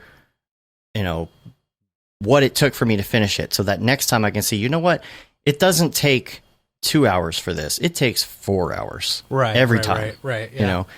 But it also gets you an idea of if you just put 10 things on a to-do list for the week, you're being a little bit optimistic about the things you can get done. Yeah. Take those things and really schedule it out between the things. I mean, running is on my calendar.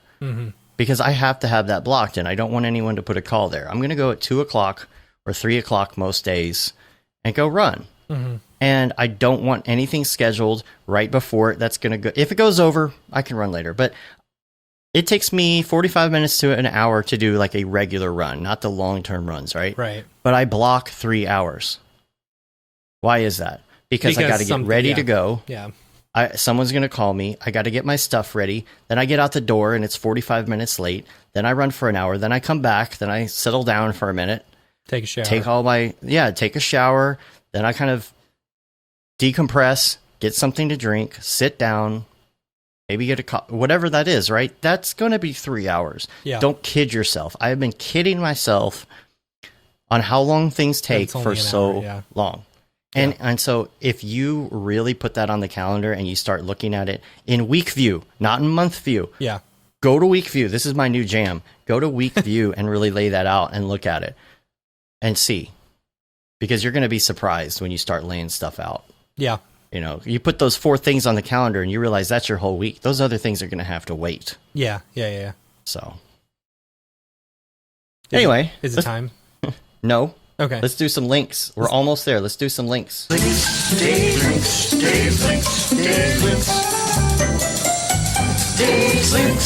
Yeah. Let's do some I only links. have one link. All right. What is it? This is Mitch Meyer's LUT pack, and I just want to give him a shout out because he did a new LUT called the Cost LUT.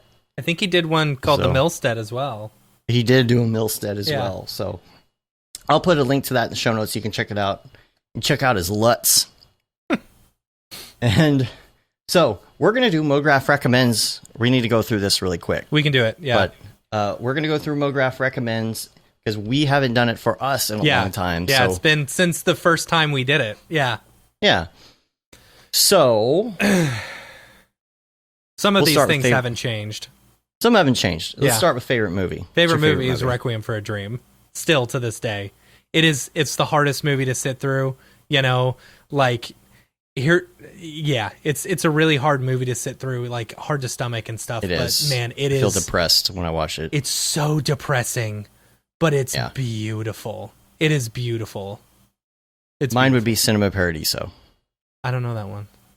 No, well, you have to look it up. Well, I'll look it up. Subtitles and all. I'll look it up when you watch Godfather. Oh, okay. Cool. Favorite music right now? Anyone in particular? Right now, ska. Like, I'm on a big ska, like punk ska kick. Here's the thing. Like, I follow this this TikToker called like the Ska Tunes Network or something, and he talks all about like ska and the history of ska and stuff like that. And it's like I forgot how much I really enjoy ska. It's and punk rock and stuff. But if I had to, I mean, that's just currently what I'm on, I don't know. I would like to just say that OK Computer is still one of my favorite albums of all time. I hadn't heard it in a while. There's something about music, if you listen to it too much, of course, you kind of wear yourself out on it. Yeah. So I try not to wear out that album that much. It's been like maybe a couple of years since I really sat and listened to the whole album. What? VJ said ska. Oof. That's what I'm saying.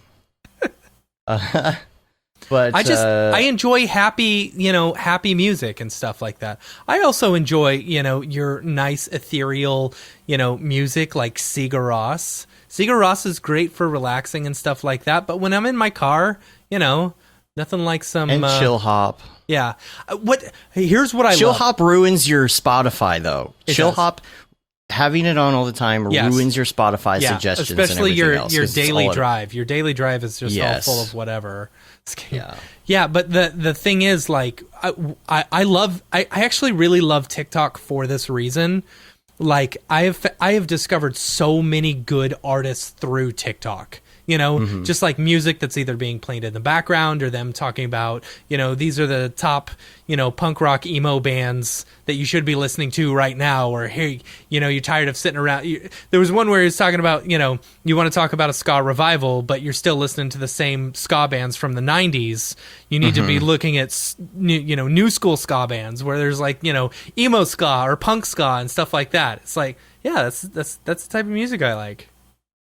All right, we gotta plow through All right, these. let's We do got it. so much to talk about. All right, TV show. I'm gonna say For All Mankind. It's really great what they're doing with it right now, especially when it comes to the alternate universe. I don't want to give too much away, but if the space, the whole premise of the show, if the space program would have continued going after we landed on the moon instead of just kind of halting, it is such a good show, and it's in season 2 now, and it's really cool because at first it wasn't much different, but the reality is kind of splitting now because they are making advances. So it's interesting because it's like 1983 and they have cell phones. Yeah. Because you know how the space race makes technology accelerate. Right. So they're very clunky and 80s looking, but they're cell phones in 1983. So everything was faster. Gotcha. Such a good show. Yeah. And it's on Apple TV Plus. How about you? Clone High. I'm excited it's coming back too. Podcast, I'm just going to say Back to Work podcast. I'll say ours. Or, Really? You don't listen to our show. I don't listen to our show. No, not lately. I listened to Cartoon Feelings the other day. I really like that. It's the one on our podcast network, as well as the Go Gorilla Filmcast. I really enjoy that one. Hi, my name is Sashia Dumont. I'm a writer, actor, and filmmaker. Hi, my name is Paul Robinson. I'm a director, DP, and filmmaker. We are the creators and hosts of the Go Gorilla Filmcast, an online source for all things indie film. We are a husband and wife film team and co-owners of Send 3 Productions, and we started this podcast for filmmakers like ourselves who were producing on micro budgets with skeleton crews. Go Gorilla is a weekly podcast that features various talents in TV, film, and web series productions. We've interviewed filmmaker powerhouses like Kestrin Pantera, Richard Raymond, Alex Ferrari, Cassandra Ebner, and Ryan Connolly. Amazing actors like Hannah Ward, Lou Taylor Pucci, Chris Wataski, and Eileen Gruba. Groundbreaking cinematographers like Jody Lee Lipes, and Jessica Lee Gagné, and many more. We also offer weekly reviews of our favorite films and shows, which vary from low-budget first-time filmmakers to A-listers and everyone in between. Go Gorilla is proud to announce that we have officially joined the Mograph Podcast Network. So if you love filmmaking as much as we do, tune in every Sunday for a new episode of the Go Gorilla Filmcast. Your source for all things indie film. Now available on the Mograph Podcast Network. So, yep. Let's see. Yeah, Jeff agrees with me. See, now I have to use the bathroom. Okay. Well, should I keep going? What should I do here for you to use the restroom? I don't know. How many more questions do we have? I forget. Four. All right. You answer yours, and then I'll answer when I get back. You know what? I got a perfect idea. I got a perfect idea. Yeah. Don't go yet. Oh, Can you wait a second? I don't think so. You can't wait? No. Okay. All right. I'll keep answering mine. Okay. Then. Hurry up. Hurry up. All right. Kevin says that his favorite show is Breaking Bad, except for maybe The Wire. Oh, okay. All right. I'll have to check those out. Never heard of those before. All right. Favorite plugin right now. I'm unprepared for this. I'm not sure exactly what my favorite plugin would be. What have I been using a lot lately? I love me some EXR plugin. I really like Forester, of course. I'm really big into TFD lately.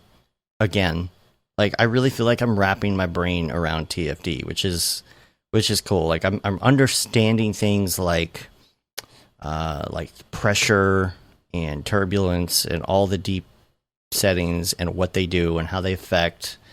So yeah, so that one's good. Favorite app? Recently I'd actually have to say TikTok, because I'm not big into sitting and watching 1.5 hour movies, and even shows lately. I just haven't had the time to sit. Like I have a backlog of shows. So I would say that TikTok is good because I can sit there and be entertained in like little fast chunks and segments, and it's kind of that short attention span thing, which I definitely have. And, you can flip through and look at dog videos, cat videos. That's what I like to look at. So, kind of fun. And you look at that for 5 minutes. You don't really have to finish watching a show. If something comes up, you just put your phone down. So, great filler. It's really good entertainment. And a lot of it's really cool and happy and fun. So, favorite video game, of course, that's our new one. I'm going to have to say, of course, that's Halo, because we talk about it all the time. We play it all the time. And we have, of course, our group of like 18 different motion graphic designers at this point who are in a giant Halo text chat group. And we all hop on when we can. And some nights we have like a ton of people on there. So that's a lot of fun. And Matt's back, which is good. Yeah. And so, because I don't want to do my life hack yet, so let's back up. Okay. Plug in for you.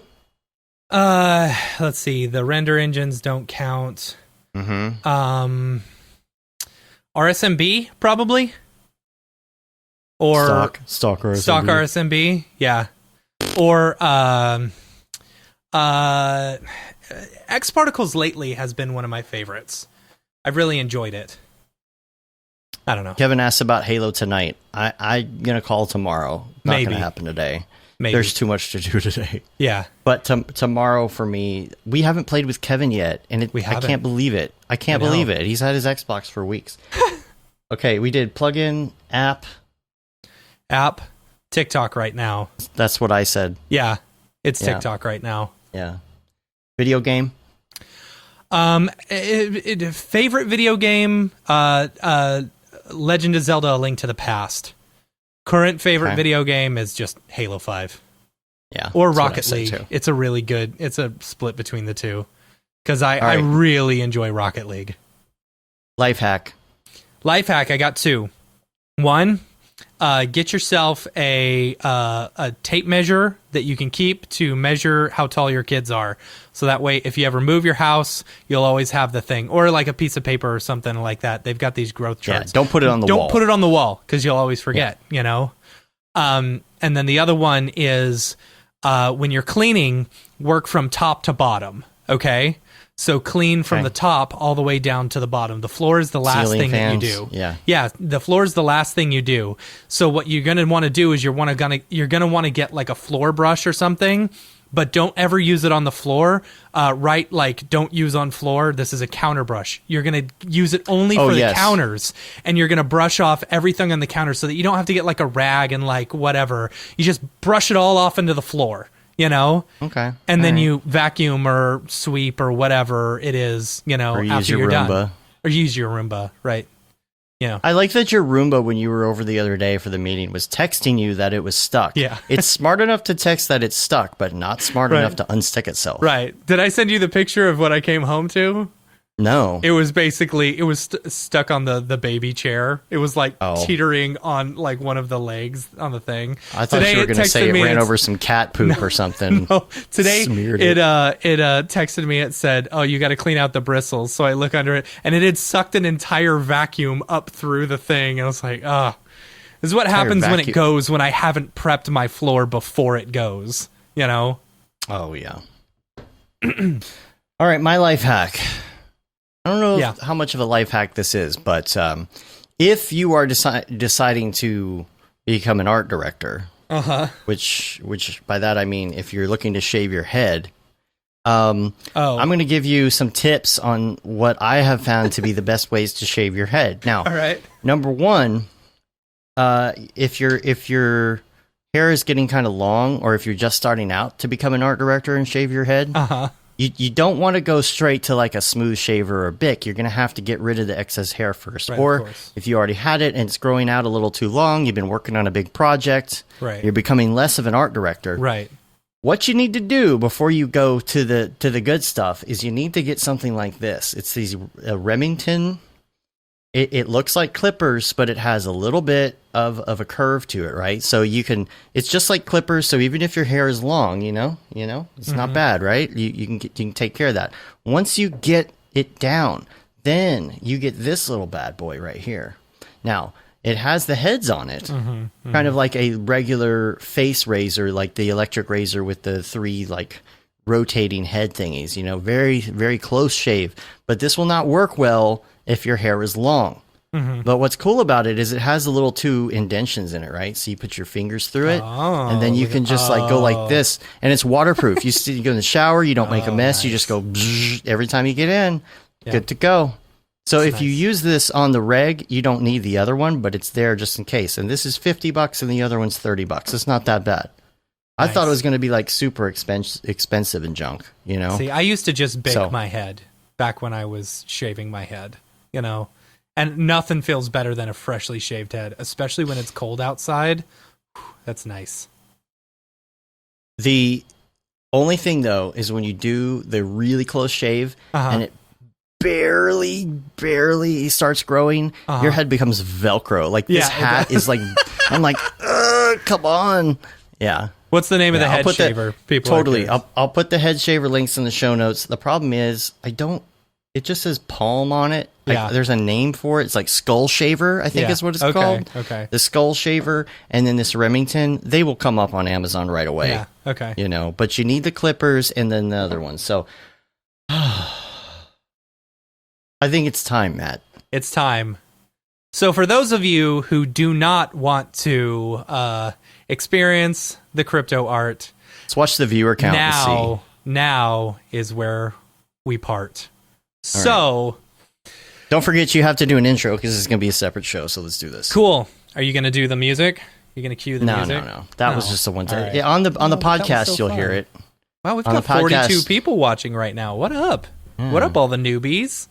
You'll if you're listening to the podcast, you'll hear the music right now. Drop. Is this the fucking mic? This is exactly what I should be doing. What's up, everyone? Welcome to episode 001 of The Drop, a Mograph.com podcast. Right.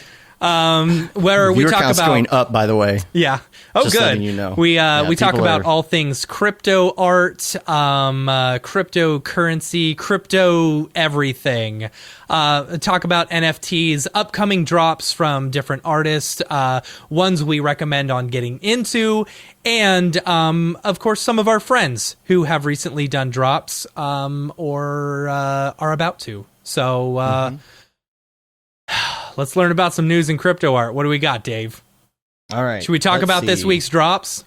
We're going to start with the big drops that's all up on the interwebs and things. Cool. You want to go in order of some of these people? What I need to do is bring up some of their work here. Yes. Which I'll try and just do it as you're talking or whatnot. Let me see. I need to look. Ariev said someone, and I want to make sure that I mention them because... Nope, sorry. No, wrong person. Dang it. You want to start with Adam? Is that who we're starting with? Yeah. Let's go ahead and start with Adam. So Adam, I think it's Priester, Houdini artist, and created all this work within. I think I read somewhere that it was like 5 months of R&D, building out, like nodes and stuff. It's entirely procedural, and it is absolutely like killer work, and so Adam has a drop today, Monday the 1st, on Nifty. We're going to start off on Nifty because really the only two places that do these types of drops that I found are Nifty and Maker's Place. So feel free to correct me if that's wrong. But yeah, this is Adam's work. Adam is absolutely, like, this art is fantastic, and I have a feeling that Nifty may crash tonight because there's a couple of really good artists. The other one coming up is Ted Chin.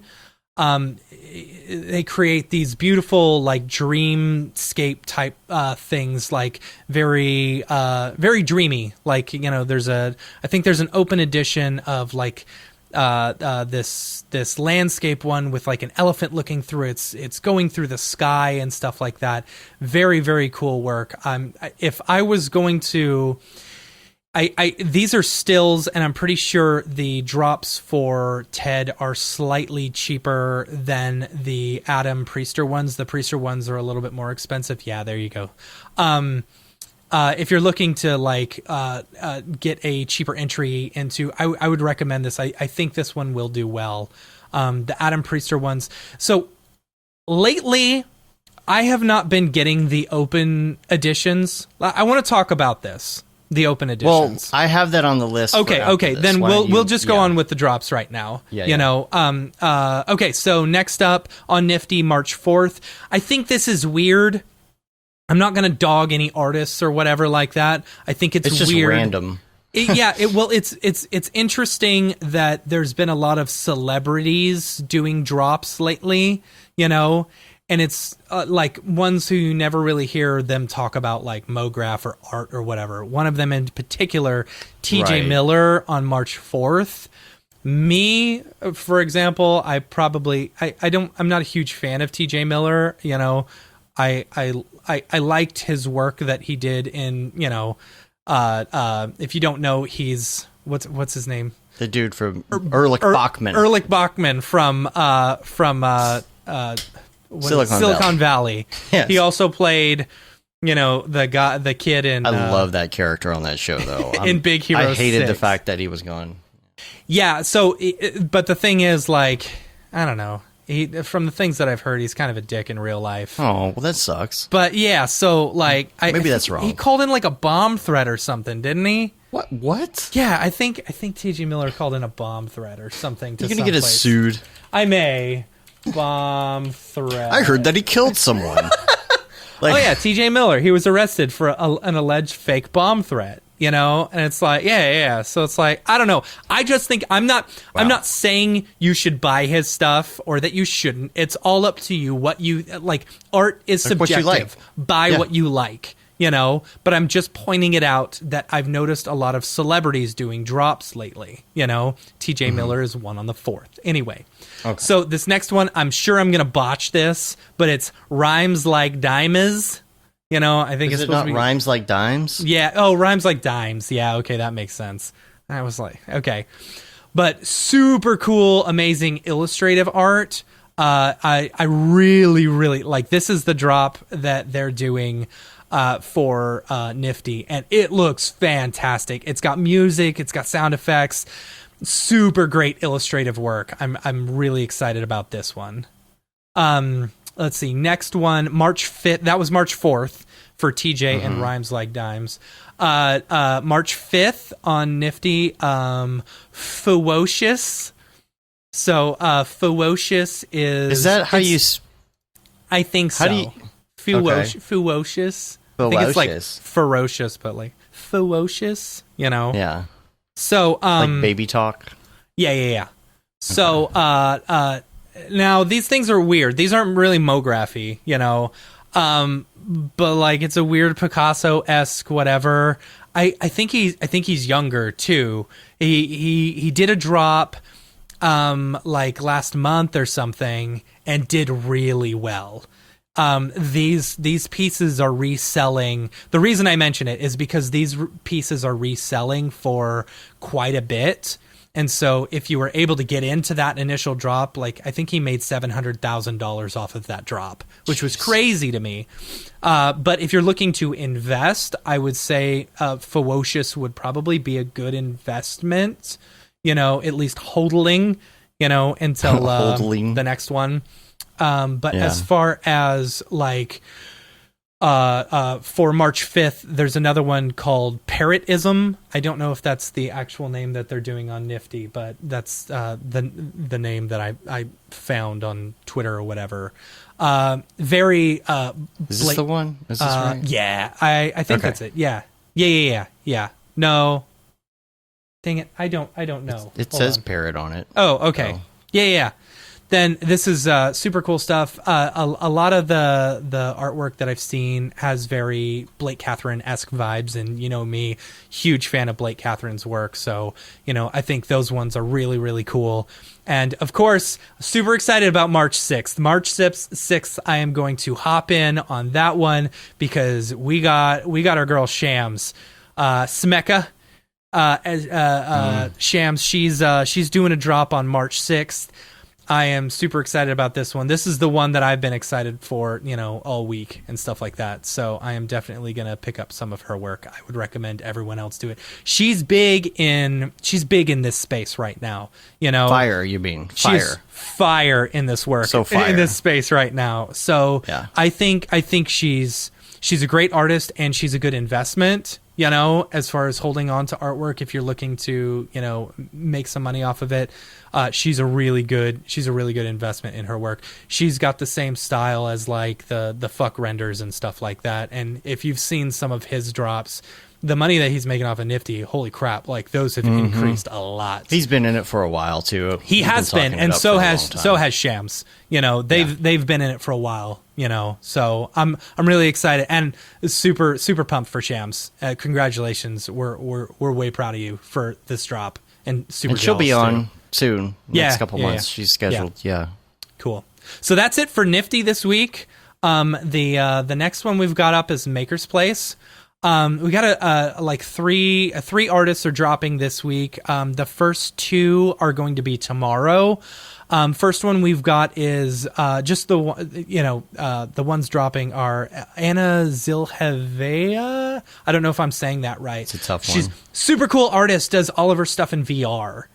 So I love I love seeing like this type of digital art in this space as well. It's not just Mograph, it's not just still photography and stuff, but like being able to create digital art in VR and then sell it. That's why I think the NFTs are so freaking cool, because art is art and it doesn't matter what you're making it in.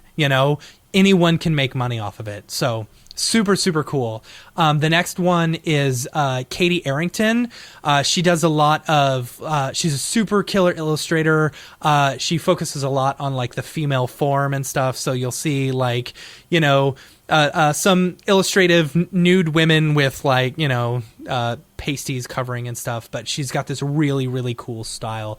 The ones that we're showing right now aren't necessarily the ones for sale. Some of them are the ones that are for sale, but some of them are just examples of the work so that you guys can see. Well, we can't show the boobs right now, right? So I was you can go look at that I wanted to yourself. pick the most suitable for work ones for people who are watching. Right. So yeah, that's Katie Arrington. Then March 4th. Jose Delbo. I'm not sure if I'm saying that correct. I don't know if I'm saying anyone's name correct, but we're just going to go with it. We're trying. We're trying. Jose was a Marvel and DC artist who's done a lot of classic, like he did a lot of work on like classic 70s like sitcom versions of comics. So like he illustrated, or he did the artwork for some of the Beatles Yellow Submarine comics and like the Brady Bunch comics and stuff like that. So I don't know, pretty cool to. I think anytime there's a comic book artist in there who is selling their stuff, I always think they're a pretty good investment. So excited to see that. So that's it for the actual like drops, which ones the Nifties and the maker spaces are dropping. Those are the ones that are planned. Now, coming up, we also have a bunch of friends of ours who are doing drops. And because now I'm going to preface what? And community members. Yes. People who I've Mograph. Mograph people who I've notated, are making drops. And here's the thing. I have a feeling as this goes on, these lists are going to get quite a bit smaller, because right now, NFTs, it's the hot shit. It's what everyone wants to talk about. It's what everyone is doing. So right now, all of our friends are making drops, and so that may change. Oh, I also want to say, if anyone is making a drop and interested in us, like maybe pushing it or something, feel free to email us, info@mograph.com. Send us your work. We'd love to check it out. Maybe we'll throw it up there as an inspirational artist or whatever that we think people should check out. All right. So, friends of Mograph, Dave, do you want to do anything, or you want me to just go for it? I mean, we could talk about the first one here. We just wanted to talk about what Phil dropped. Yes. Yeah. So, Raid Zero, for y'all who don't know, is a little bit of Mography news or drop news. He put on a Beeple action figure. So This is the number two, the second This is one the right second here, one. but, It was yeah. Beeple Man, right? And he had 100 of them for sale. And it was funny. So I don't know if it was you, Dave, or Ariev, but I know I did as well. All of us like sent it to Mike, and we were like, check this out. And so Mike tweeted it out, and basically, I think he sold out in like a few hours or whatever. Beepleman, Mr. Beepleman. Mr. Beepleman, Mike Beepleman, attorney He at sold law. out. Like Yep, he was hitting it big on Rarible. He's like number 2. he was number 1 the other night. He was number 1, and then Pat came in and overtook it. But yeah, But then there was a part 2. This is the Christie's edition. this is the Christie's which is- edition for yeah. after the Christie's drop. Of course, he's wearing his crown. He's got his, fur coat and everything. So, and that one, I think it's either sold out or it's almost sold out. But if no one picks them up, I know before the end of the Christie's sale, he's just going to burn the rest of them. So get them while it's hot if you still can. But congrats to Raid Zero. He's both him and Ariev are our big success stories of the week. Congrats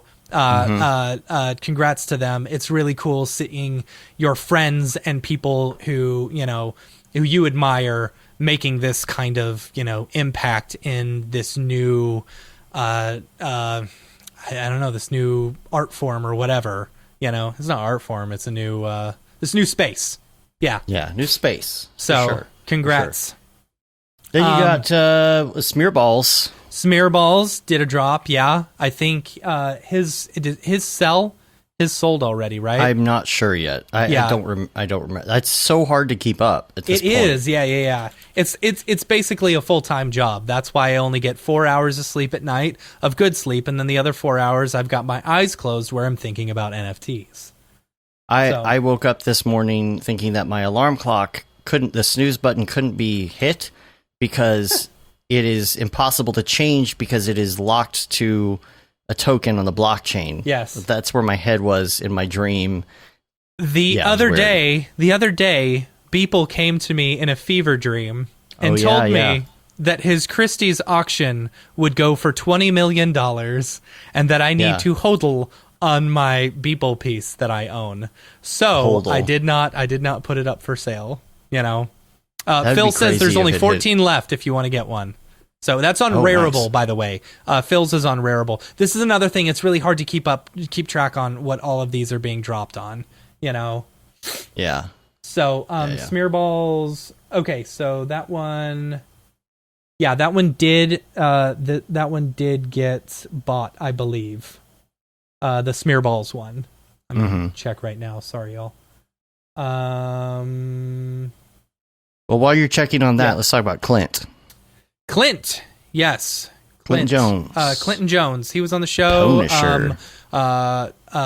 He is, this is his drop that he's doing.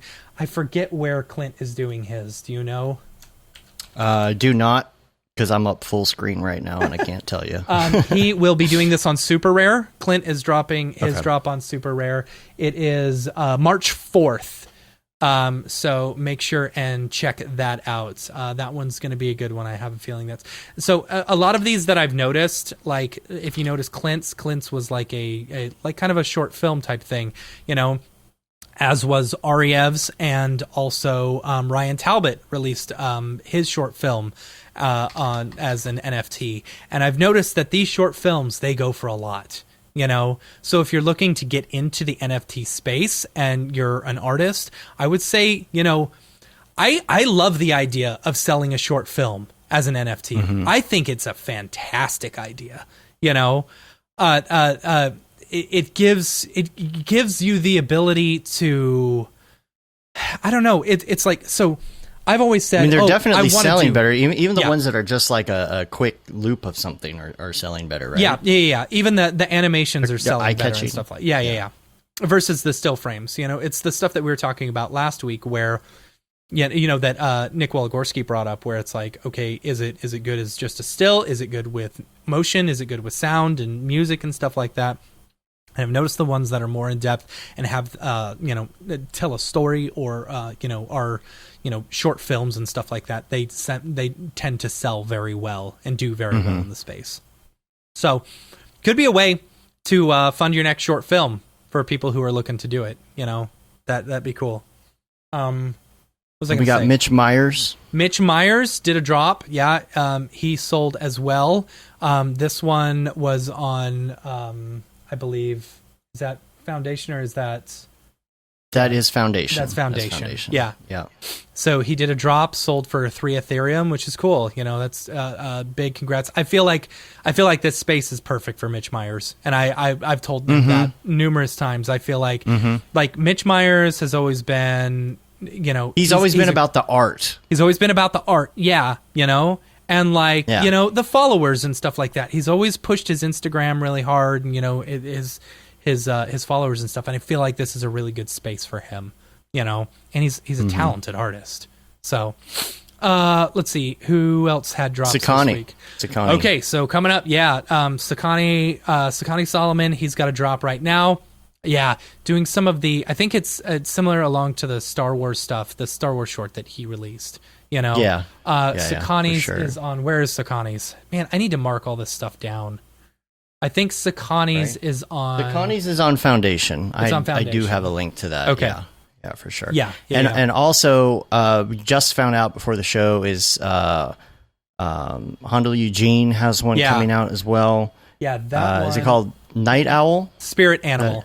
Spirit Animal. That one's on Foundation as well. Spirit Animal. Okay. Yeah, I don't have a if you video. if you saw the NAB presentations a few years ago when Handel presented, he talked about this animation and how he did it. Very, very cool animation, and he posted it on Instagram that he was going to drop this, and I was like, "Oh, dude, you're going to make so much money." That's a really for me that piece. While it is just like an animated one, for me, if I was a collector, which I am, if I had the money, I got to sell some of mine first, before I can start really getting into the collector space. That's the hard thing about this one versus some of the Nifty ones is they're a bit more Nifty is a little less expensive, even though they do more volume, than some of these other ones. And you can also pay with credit card and Nifty versus, paying. Right. But yeah, the details, Jeff says, the details in this piece are absolutely killer. And to me, this is like a part of Mograph's history because I got to watch the process of how it was done through that NAB talk and stuff. These are the ones that hit me really well, So I have a feeling this one's gonna sell well. Let's see what else. What do we got? Gurge. Billy Chitkin. He's got a drop coming up. I'm super excited about this. It's his automotive animation series. He's doing it on Foundation. Follow him. He's is he underscore Gurge or at Gurge? GRNGE. He's underscore Gurge on Twitter. So follow him. He was saying he was either gonna announce it today or tomorrow or something like that. Just follow him up on Instagram. But that one is being on Foundation. That's exciting. So what else we got? Abby Basila. She works for Frame.io and she's been big in the Mograph space. I really love her work. She dropped her first piece on Foundation, and she's got a few more in the works right now. So super excited about that one. So make sure and check that one out. Next, what up? We got Winbush. What up? He dropped his first piece on Super Rare. Super excited about this one. And if you pay close attention, you'll notice that it is also the same piece that he created specifically for the class that he did for Mograph.com, which is very exciting. So if you like his work and you like this one, you can actually learn how to make this yourself by buying the That's right. Buying the Jonathan Winbush creating the Unreal course on Mograph.com. So that's very exciting. Winbush, you're gonna do well. This one's gonna sell well. I'm really excited about that. Yeah. Let's see. So many. I know there's so many. Mark Cernosa. Yeah. our good friend from Camp Mograph, and y'all all know from the Slack Monday meeting. Monday meeting. Mark Cernosa, he has done a bunch of drops. This is one that he's doing.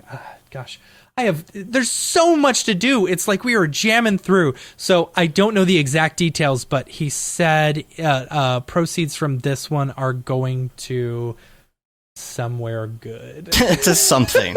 To something. Okay, yeah. Okay, so he says, I've been thinking about how we can use NFTs for good. I think we promote change in the world through our art and these NFTs. I decided to take 50% of the sale price from my piece Conservation and donate it to protect our winters. Let's change the world one art piece at a time. So super cool. Buy that one. It's for a good cause. Make sure and check that one out. Also, Paul Robinson. I'm really excited about this because Paul and I were talking. Paul. Oh, sorry. So Marks is dropping on Rarible. What? Am I too loud? No. I said you're skipping around on me. I'm sorry. I'm just reading mine. Ryan Talbot. No, we Ryan already talked about Ryan. Ryan already made his. Well. Okay. Well, yeah, I was just going to show it. No, we're good. Okay. So, Paul Robinson, I'm really excited about this one. He's got a piece on Rarible. This is select images from his short films that he's made. So, really excited about this. This is another one of those things where it's like, you know, you've got the VR artists, you know, and then you've got DPs and stuff like that, shooting stuff. So being able to release this type of stuff as NFTs and actually make money on it is fantastic. I'm so excited about this one.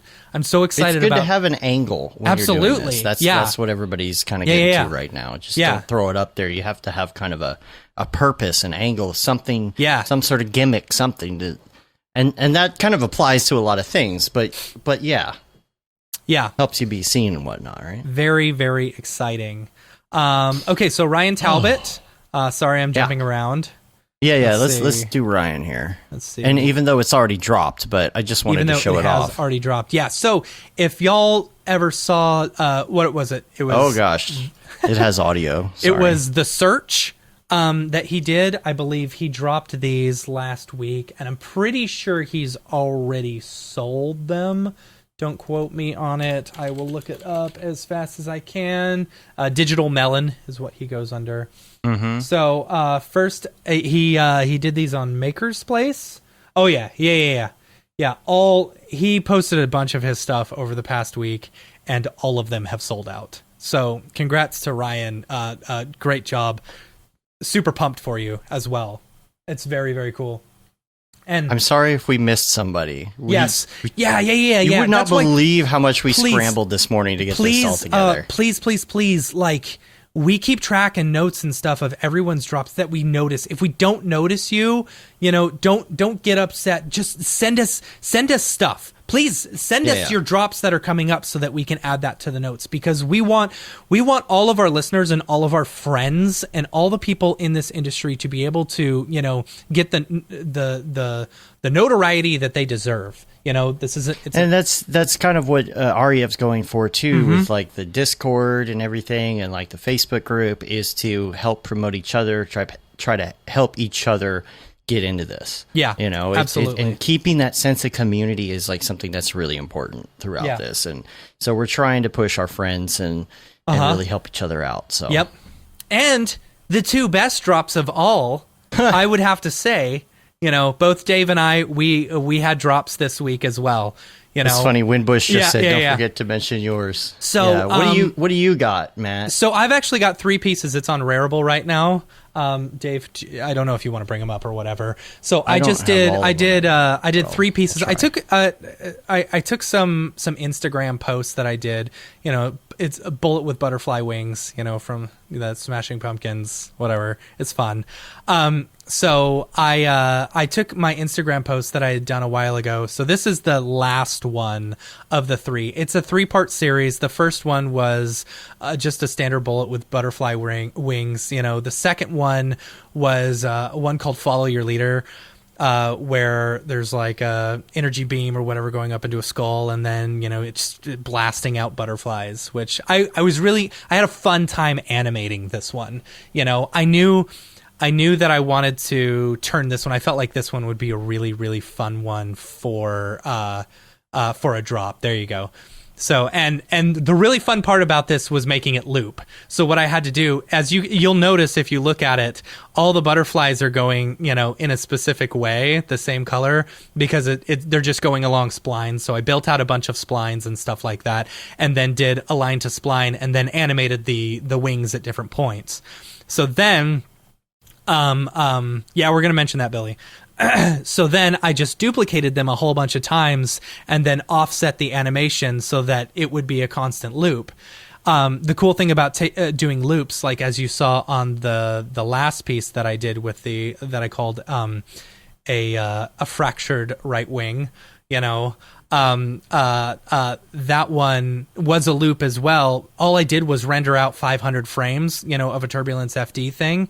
So what you do is you cut it in half, make the end 1 point and then the beginning, so where it loops perfectly, and then you just slowly fade between the two.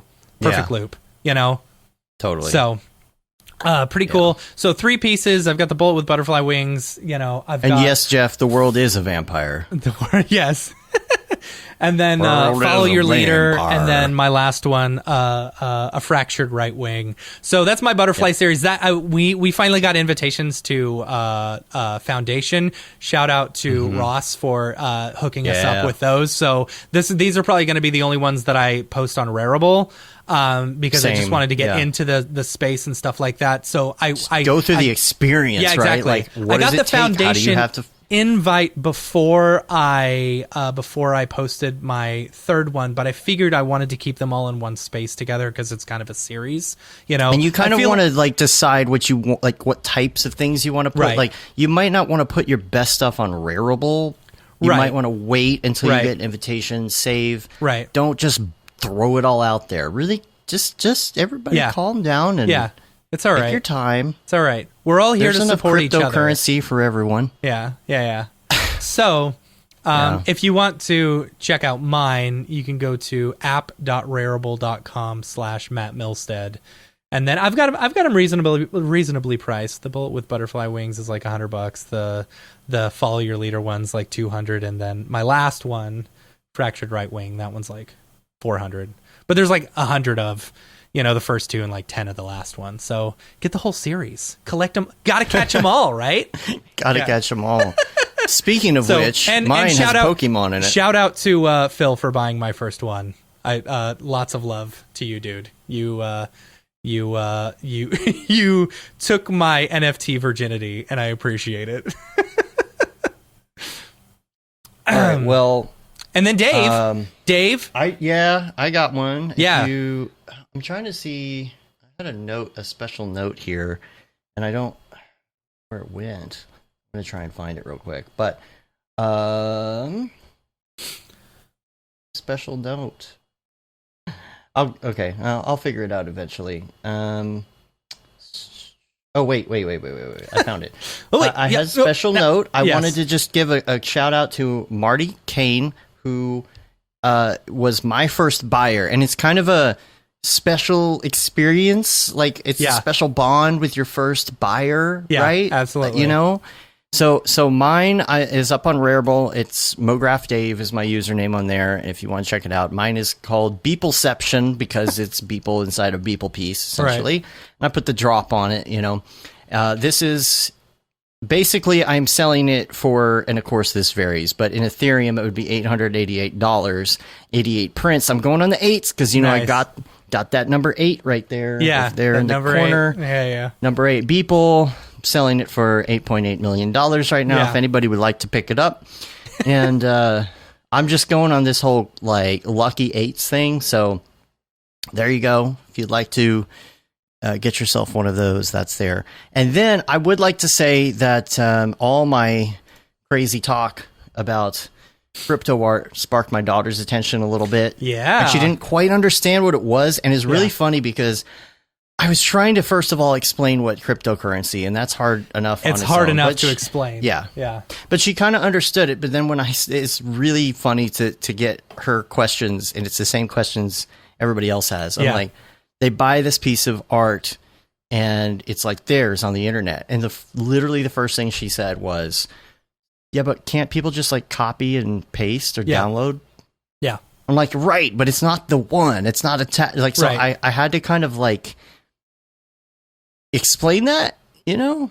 And so she was sitting at breakfast. We were eating pancakes, and she was on Procreate, and she's sitting there making these Converse sneakers, you know. And I took a picture and I sent it to Barton Damer, and I was like, dude, she'd come work for you pretty soon. That's funny. And he's like, yeah. And we started talking about like crypto art. And he's like, yeah, she could do crypto art, you know? Yeah. And he was like, check this out. And he sent me a link to this article where there was like some kid who collaborated with the studio, and he drew all of this stuff, and then they put that drawing onto a 3D character, and they made Cool. $3.5 million. And Yeah.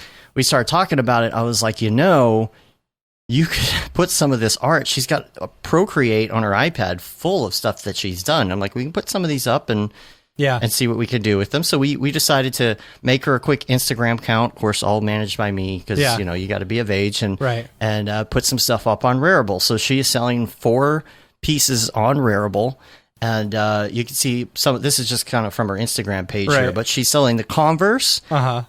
That's a little more of the. There's less copies of that. And then she's got the strawberry, the duck, and then the one down here in the bottom left, the one with the lips. And the lollipop one. So those are the 4 that she's selling, and she's going to take this. We've started learning recently. We got her that green. What is it called? It's like a debit card or a credit card, right? Yeah, it's the kids app debit card. It's pretty cool. It's called Green Light, and she's learning about saving and stocks and all of this. She's saving money. I'm paying her interest. So I'm like, okay, we're going to take this and we're going to put them up, and this is going to be like a college fund. You know, might work, might not work. I don't know. You never know. It could blow up and she doesn't need to go to college. But all she wants to do is art the rest of her life. So I'm like, okay. So those pieces are up too, you know? Just, you know. You want to make a kid's day? Go buy her artwork. Yeah. Yeah, there you go. So that's, I hope we didn't miss anybody, especially anybody who's live with us now in the chat. If we missed yours. I'm telling you, you can either do one of two things. You can hit me up on Slack. You can hit me up on the Discord. You can email us info@mograph.com, or if I don't see it, you can email me directly, matt@mograph.com. You know. So we want to promote artists. That's the thing about that has always been our mantra at mograph.com is community. To help is community and always help make this community better. So if we can make this community better by helping lift up and promote other artists, you know, we're going to do it. So send your drops our way. Okay, and you got this hard out, so we're going to keep going. We got a lot to talk about here. Whew. Okay. Wow. All right. First of all, quickly, and this will be an ongoing conversation. If some people want to email us and bring some more points up and questions and things, we can talk about this. But the anxiety and FOMO over other people are doing this and I'm not doing this, and it has been hard for all of us. We're all going through it. That's why some people don't want to talk about crypto art at all. Yeah. And they don't want to hear about it, and they just it's too much for them. And we understand. It's very depressing when you wake up one morning and your friend just made $140,000, and you're still in minutes, and you have to go do an explainer and you're working video for the man. Yeah, exactly. Yeah, but it is depressing. It's important to maintain the sense of community throughout this, especially because there's people from the outside coming in here. There's a split happening. There's a separation happening. Is what a lot of people are saying. And I don't necessarily believe that. I feel like maybe there was a split for a week. Yeah. But it's not what you think it is. We're going to normalize. I think it'll be interesting to see at the meetups and stuff like that, you know. Because here's the thing. Yes. Everybody's going to come to see Beeple. Beeple was still like Beeple. Randos. You know, when if y'all think that Beeple wasn't rich before this, y'all crazy. You know? That's funny. That dude had Louis Vuitton money. Come on. You know? Like, the thing is, Beeple was still Beeple. You know, no matter what. Beeple's still gonna be Beeple. Beeple doesn't ignore my text messages now just because he's got $22 million. You know? Right. He is very, very down to earth when it comes to that. It's great. That's what's so great about him, right? and it's important to. I mean, it's not. Don't let it change you. Hopefully, if you get like crypto rich, it doesn't change you or give you a big head. I think it's very important to beware of crypto bragging. Is what I'm going to call it. Yeah, I know that it's exciting if you made $1 million off of peace, and I'm not saying not to say anything. Yeah, you're going to say what you're going to say, but what if you're constantly putting that out there? I mean, it's like saying that you. Like telling everybody what projects you got and how much. Right. Like if you're working on projects, it was this much, and then and so for other people around you, it might be frustrating. We all have to be aware of that, right? Yeah. We can see how much you made. Absolutely. It's all in the blockchain. There is literally a list of the top paid crypto artists. That's why I know people has $20 million. But it's also hard to, like, just say it. It's hard to not be super jelly. It is. And to be happy for your friend when they make a killing on something, right? Like, I'm happy for Phil. Like, I think it is so cool. Like, he was talking about how he was just like, it was just unbelievable when he hit those numbers and he sold all those pieces. Yeah. Like, that's super awesome. But there's also part of me that's like, dang it, why can't I do that? Right. Well, that's why we're hopping in this space as well. We're hopping on the NFT train as well. Well, I don't know if my stuff will ever hit that, but still, like that. I'm saying that's what people are dealing with right now, and it's completely understandable. And what has actually helped me is, first of all, learning about it, getting in the Discord, doing something like Rarible, where you don't have to wait for the application or an invite or anything. You just put it up there, learn the process. You start feeling comfortable. You meet these people.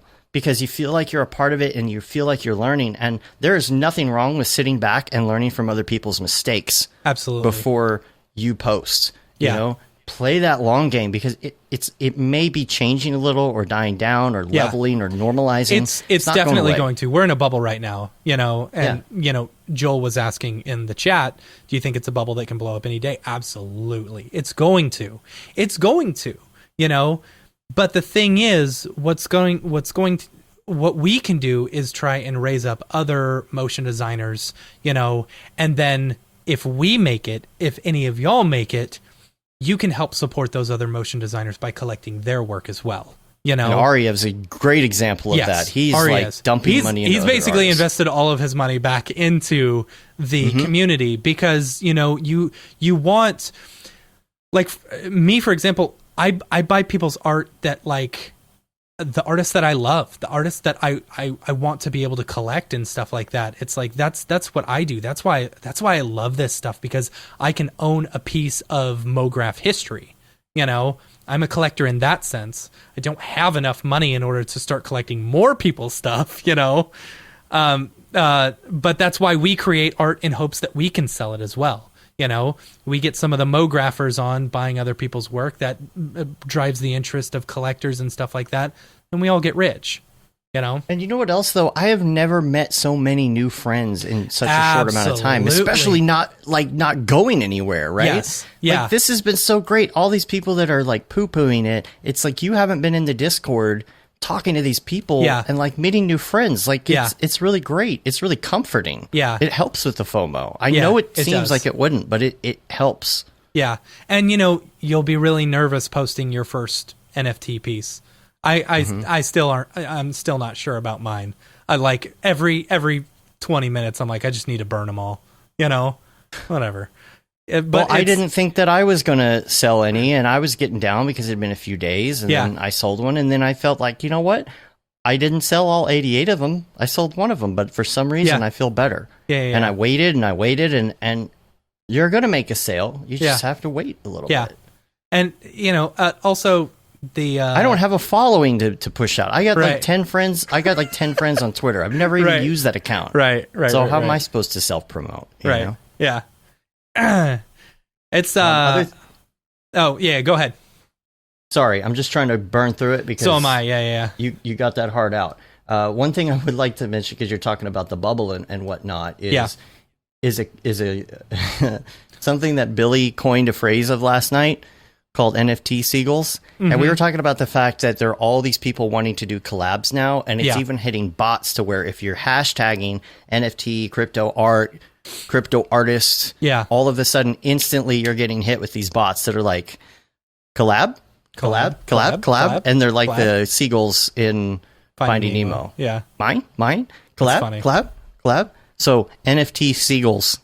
It's the new phrase. I was like, Billy, you coined it. One thing I want to talk about that I don't know where we are on the list. I'm sorry.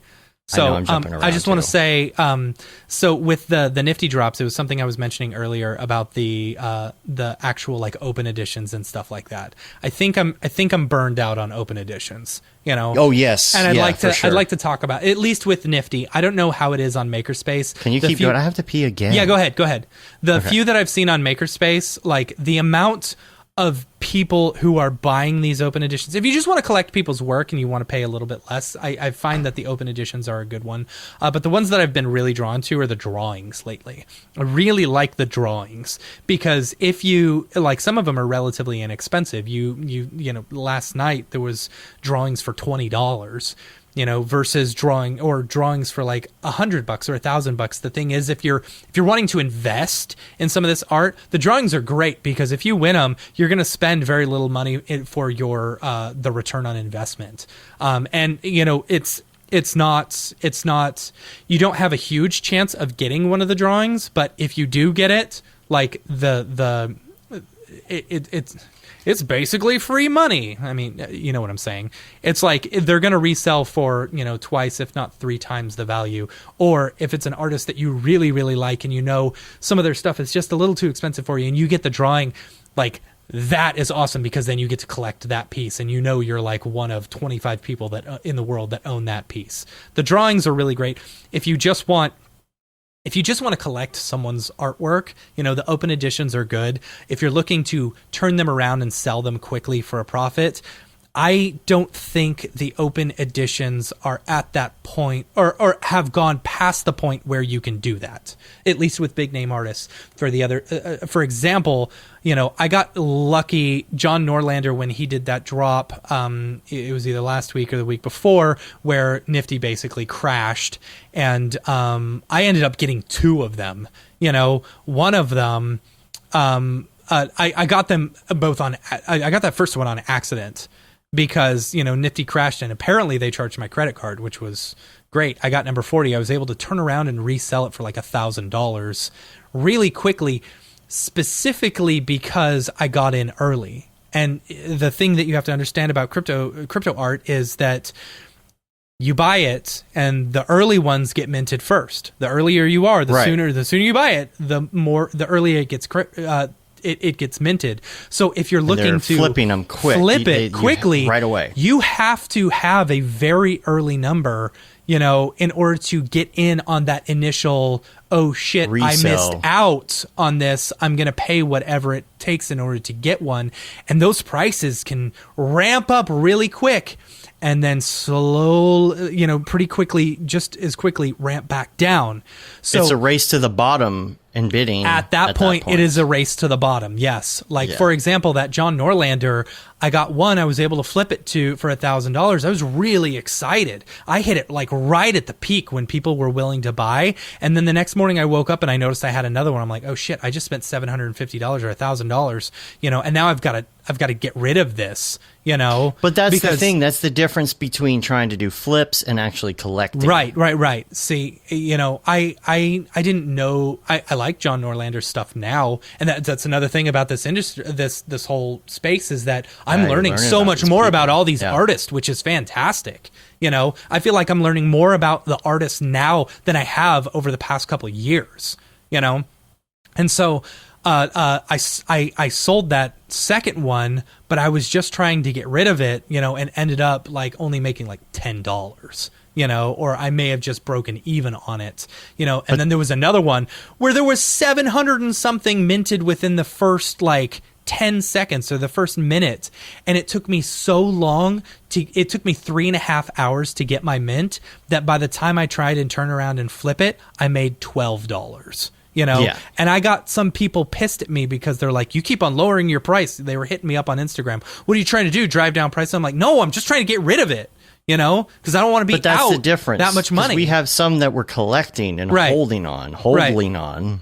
Which that's why I'm a lot more hesitant now about the open edition ones, because especially Well, they're going to mint 4,500 of them. What's the point? Especially in Nifty now. Nifty now, it's like so many people have heard about it. It's like, okay, if you're wanting to collect one, just understand these open editions, there's going to be a lot of them. You know, and the bots come in, and then the bots come in and they buy them. Awful. Yeah, you know, I'm done with open editions completely. Yeah. That's why it's better to do these drawings, because it's the drawings, or it's you or the bot. You never know. Yeah. You know, and the drawings are great. If you've got the money to do an auction, do the auction. If you've got the money, if you just want to collect, the open editions are great if you just want to collect their art, you know, or if you think their art is going to increase and you're cool with holding for a while, you know. Right. That's. But there's a whole flipping game. There's a whole collecting game. Yeah. There's a whole posting your own game. Yeah, you're not going to make a huge profit. Let the bots are going to do that, you know. So buy the art for the art. No. Exactly. Somebody was asking about.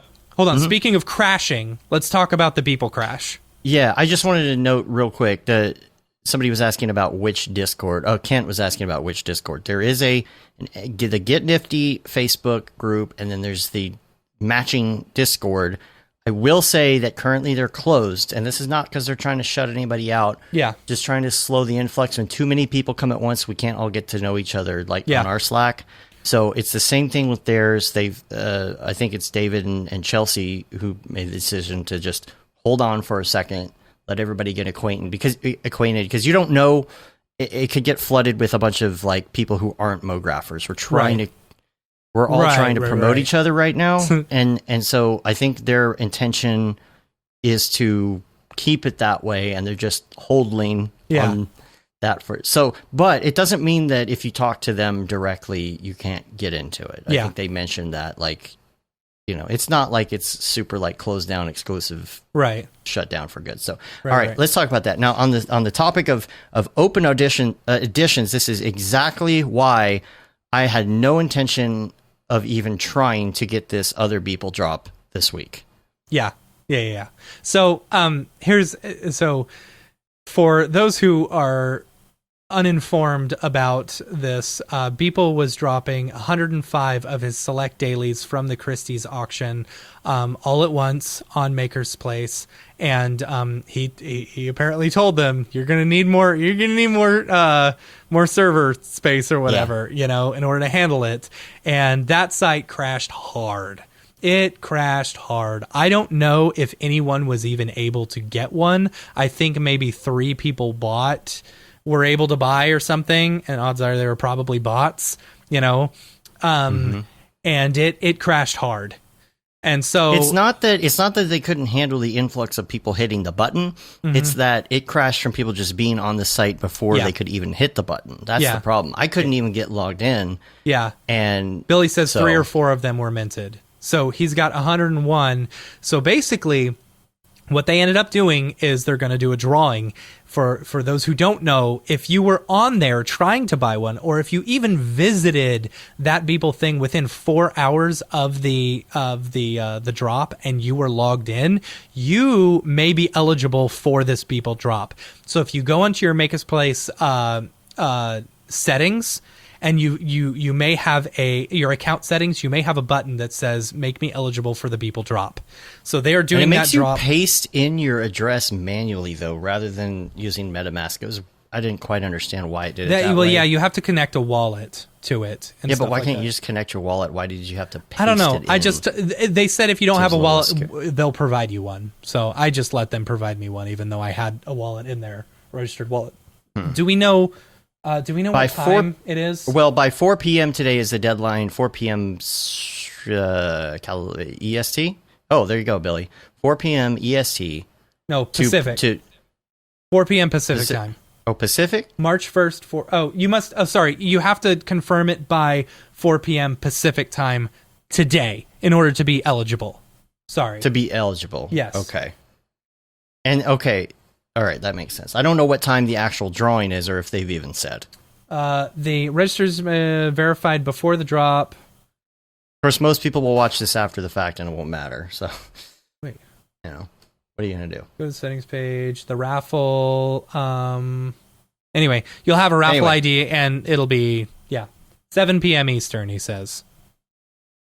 By the way, I also Oh, want to mention that Aryev's and Chelsea's like 4 hour clubhouse call the other night was amazing. Yeah. So awesome. And I sent a message to Chelsea. I haven't heard back yet, but I wasn't sure if that was recorded or not, because if that was recorded, I'd love to get a link that we could put in the show notes to send people to, because that was fantastic. What's cool about the Discord is being able to just hop in and hop out of like the group chat and stuff like that. Like I'll get on there and I'll just start it going even though no one else is on, you know, because I know someone will see that I hopped in and they'll be like, oh, okay. Like that happened the other day. Tuna hopped in, you know, when he saw me just Tuna getting in.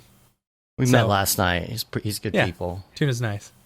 The thing about the one thing that I do like about this, it's really made me stop and think about the art. Yeah. Right? Like, what do I really want to do? Like, what is really worth someone paying for? Not just what can I put on Instagram. Right. Right? What do I feel like I could do a series of that I could really think this out and really plan? It's a little bit different of a feeling, you know? And it's not just going to be this. Like, think about where this is going in the future. That's why we're saying this may be a bubble, but it's not a short-lived fad. Like, this is going somewhere, right? Yeah. What happens in 20 years when AR is all over the dang place and everything, you know, is connected this way? When there's a special cool face tattoo or helmet or something that is like really expensive and it costs a lot of Ethereum or Bitcoin and somebody has to make that thing. I've been saying this for years. Yeah, dude. Everything is going to be modeled and have illustrations on it, and we are making life pay to play. Yes. But the thing is that there's going to be a need for artists for all of this moving forward. There's going to be a need for artists to, again, I always use the can as an example, but to model the AR stuff that goes along with this for this company. Yeah. So that when you pick it up, it says, buy more Monster Energy drink at Amazon.com, unfortunately. But that stuff is coming. Right? And there's going to be stuff that's worth $1 million. You're going to have a virtual outfit that you can wear with your AR glasses on when everybody has AR glasses so they can see how extravagant you are with your $1 million virtual piece of clothing. Right. Like, this is going down that road. It's this $1,000 iPhone out called I Am Rich, right? Oh, yeah, exactly. Remember that? Yeah. Yeah. Did they ever sell that? What? All right. What else do we have? Did they ever sell that app? Yeah, they sold 2 of them, I think. Yeah. So other notes I have here, because we have less than 10 minutes left. You got to go. Yep. Ryan Summers at Camp Mograph. I wanted to mention, if you were at Camp Mograph, he said, has anybody in Mograph retired yet? Yeah. Like, what does it look like for a Mographer to retire? And none of us knew. Yeah. None of us had an idea. But I think now we kind of have an idea that this is a possibility. Yeah, the thing is, if you're creating art, you know, for it's okay. This is one thing I wanted to say. You know, and I'll piggyback it off of it. So if you're creating art and stuff for yourself and stuff that you want to sell, this is an easy way to do it now. It's not just, you know, creating prints and then having people buy prints, you know. That's the old way. That's the old way. This is the new way of doing it, the digital art form. And I keep on hearing people, anytime I went to my kid's taekwondo the other day, and his instructor was like, so wait, you just buy it and you don't get to display it on the wall? And I immediately had this thought of this old CSI show, you know, where there's this warehouse of art that's just being stored for people who are collecting it and want to hold it to see if it. They're basically hodling in real life, you know. Right. And it's like, if you think that every single like painting that's ever been bought is displayed somewhere, you're insane. You know. Yeah. People are just holding on to it as an investment or a collection to say that I own this, or you know, that this will be worth more one day. You know, they're putting it in climate controlled storage, all of that covered by, you know, security and stuff like that. I mean, that it's just this is now kind of the Robin Hood of art collecting. You know, they're making it more accessible to us as, you know, poor people or whatever. You know what I'm saying? Billy says I have twice as many prints in tubes than I do on my walls. Right. Yeah. Exactly. And with the Ryan Summers thing, it's like we didn't know what retiring would look like, but Gavin Shapiro said he's leaving his job. That's great. To just do his art, and that's great. what a lot of people want to do. I don't know if REF's ever going to work for anybody else again. I don't know. I don't think it will. And my other question though is how does this change anybody's rate? Does that change? Right. Like, will companies now have to pay more for the really good top tier artists if they want them to come and work with them on something? Because they're like, I could make $1 million over here. You want to pay me $1,000 to make you a right? You know what I mean? Right. And where is that going to go? And then it's also going to open up opportunity for others who aren't making it into crypto space, because these companies need, and there's so much that's going to open up in the form of jobs. Yeah, in I agree. so many ways. I don't think this is hindering anything. Yeah, you know? and if some of these things sell, that could be your new exposure. You know, you're exposing yourself to a new group of people who, you know, are like, hey, I'd love you to work on this project. I love your short film. I bought it. You know, let's do something. There's 3D artists that make architectural renderings and things. Yeah. Maybe somebody could do an architectural rendering as an NFT, I guess. Yeah. I'm sure that somebody would buy that, but it's not going to be like the mainstream NFT, I don't think, like architectural renderings. But those people... but it depends on the artist. If they're really like, we love Mograph stuff, you know, but... You know, there could be a really famous architect who's going to be doing some digital illustrations, and then you get someone who just loves architecture. You know, it's all. But different. You're going to have more people that are still working in the architectural space, rather than making NFTs. There's a lot of 3D animation things that are not moving that space. There's going to be a lot of jobs that are just still there. Hopefully. Yeah. I'm interested to see where that kind of stuff goes, what it does to, like, is it scarcity of artists or not? What's going to happen to rates? What's going to happen commercially? Are there going to be commercial collaborations? Yeah. And if you're able to sell your work for a really high price for stuff that you're doing personally, like, you need to think about your self-worth. Maybe raise your rates a little bit, because maybe you're just undercutting yourself, you know? Yeah. I love what Kent said in the chat. Sometimes a painting will just move to another part of the warehouse when sold. And the warehouses are always in free ports for tax reasons. Yeah, absolutely. Well, that's it. Of course. Yeah. Yeah.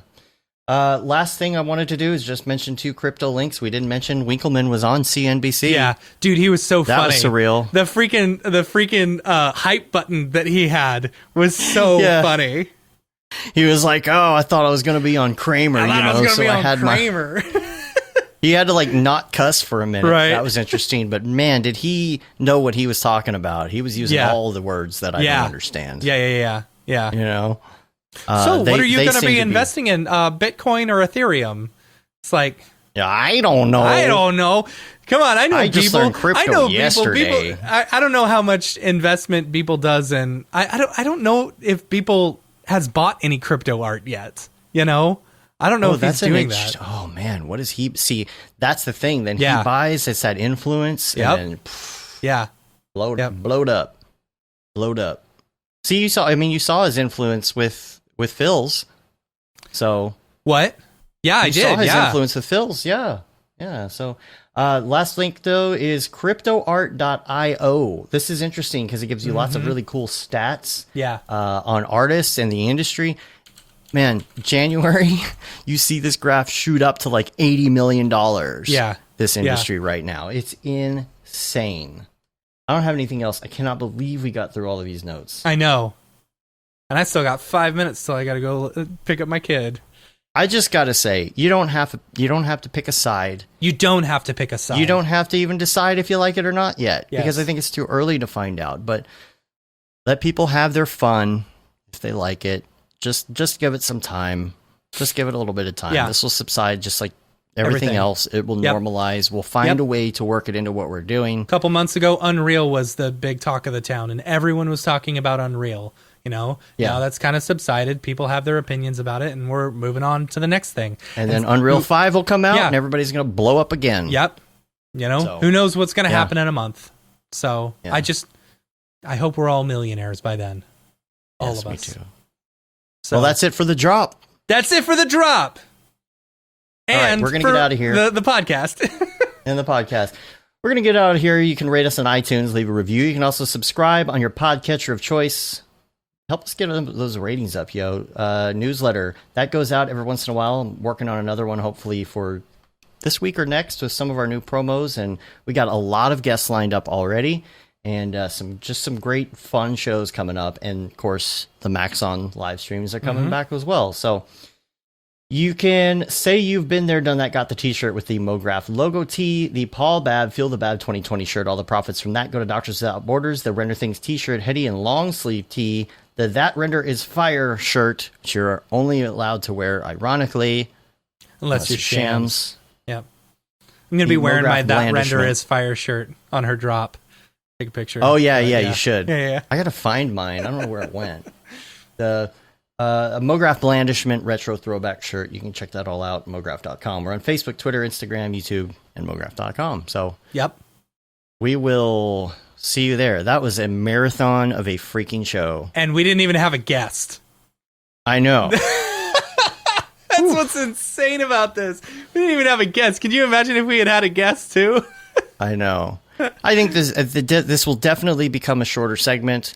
I feel As like some things, weeks we yeah, might only calm have down a like little bit. Yeah. here's some people and that's it, you know, and that'll be the end of it, and that'll go out as a show. But we also plan on doing some separate live shows, maybe where we like have guests, like when EJ and David come on, like a separate show about it. We can talk more in depth about it. We can have a guest, who talks about their experiences. There's so many little things, like I was saying, like Billy and I were talking about, like security and MetaMask and things.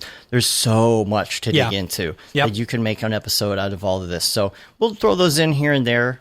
We don't have a lot of bandwidth to do much more. Yeah, but we'll get to it. And if anybody has suggestions, wants to hear about something specific, we don't have all the answers, especially right now. Everybody's learning. Yeah. Email us, though. We'll try and find someone with the answers and either get their feedback and talk to them about it, or get them on a live stream separately or something. So cool. That's it. All right. That's it. Well, thanks everybody. That's a lot of people and a lot of comments. So we really appreciate you sticking in there. And we're going to get out of here. Until next time, I'm Dave. And I'm Matt. Have a good one. Later, yo.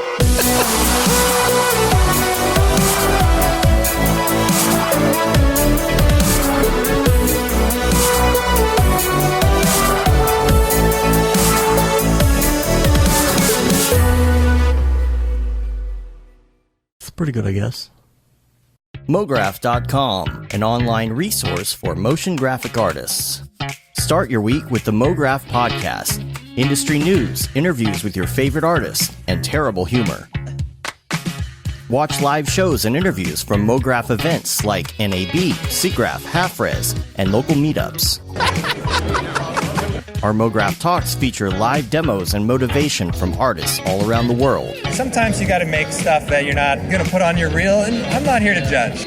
What if Rick and Morty show up for the countdown at midnight? That's where I peaked in life, in my career. We gotta stop this thing, Rick! It's gonna kill us all! Hear from the people that create your software, design your render engines, and artists that are changing the face of modern motion graphics. You get that render done. Yeah, you better frame what? Mograph tutorials and online classes will teach you about Cinema 4D, After Effects, as well as other popular software and render engines. Throw in the HDR Studio, take the render settings, pick the HDR, put in a reflection, and gorgeous. Branch into new software. Learn time-saving tips, techniques, workflows, and lessons that'll keep you up to date in the world of motion design. Oh, brother, those are some of my favorite elves. I love projects that scare me. When our art director comes to us and asks for something that I had never done before, man, it gets me pumped. Join the conversation in our live sessions. Check out our plugins, or join the hundreds of daily active users in our Slack channel for technical help, advice, contests, or just to joke around. Real nice banana. Ah, that's so funny. All right. I'm gonna live forever. Subscribe today and get the latest updates on our YouTube and other social media channels. Take all your dreams and just do it! We don't care how you get here, folks. Just get here. Subscribe to Mograph.com.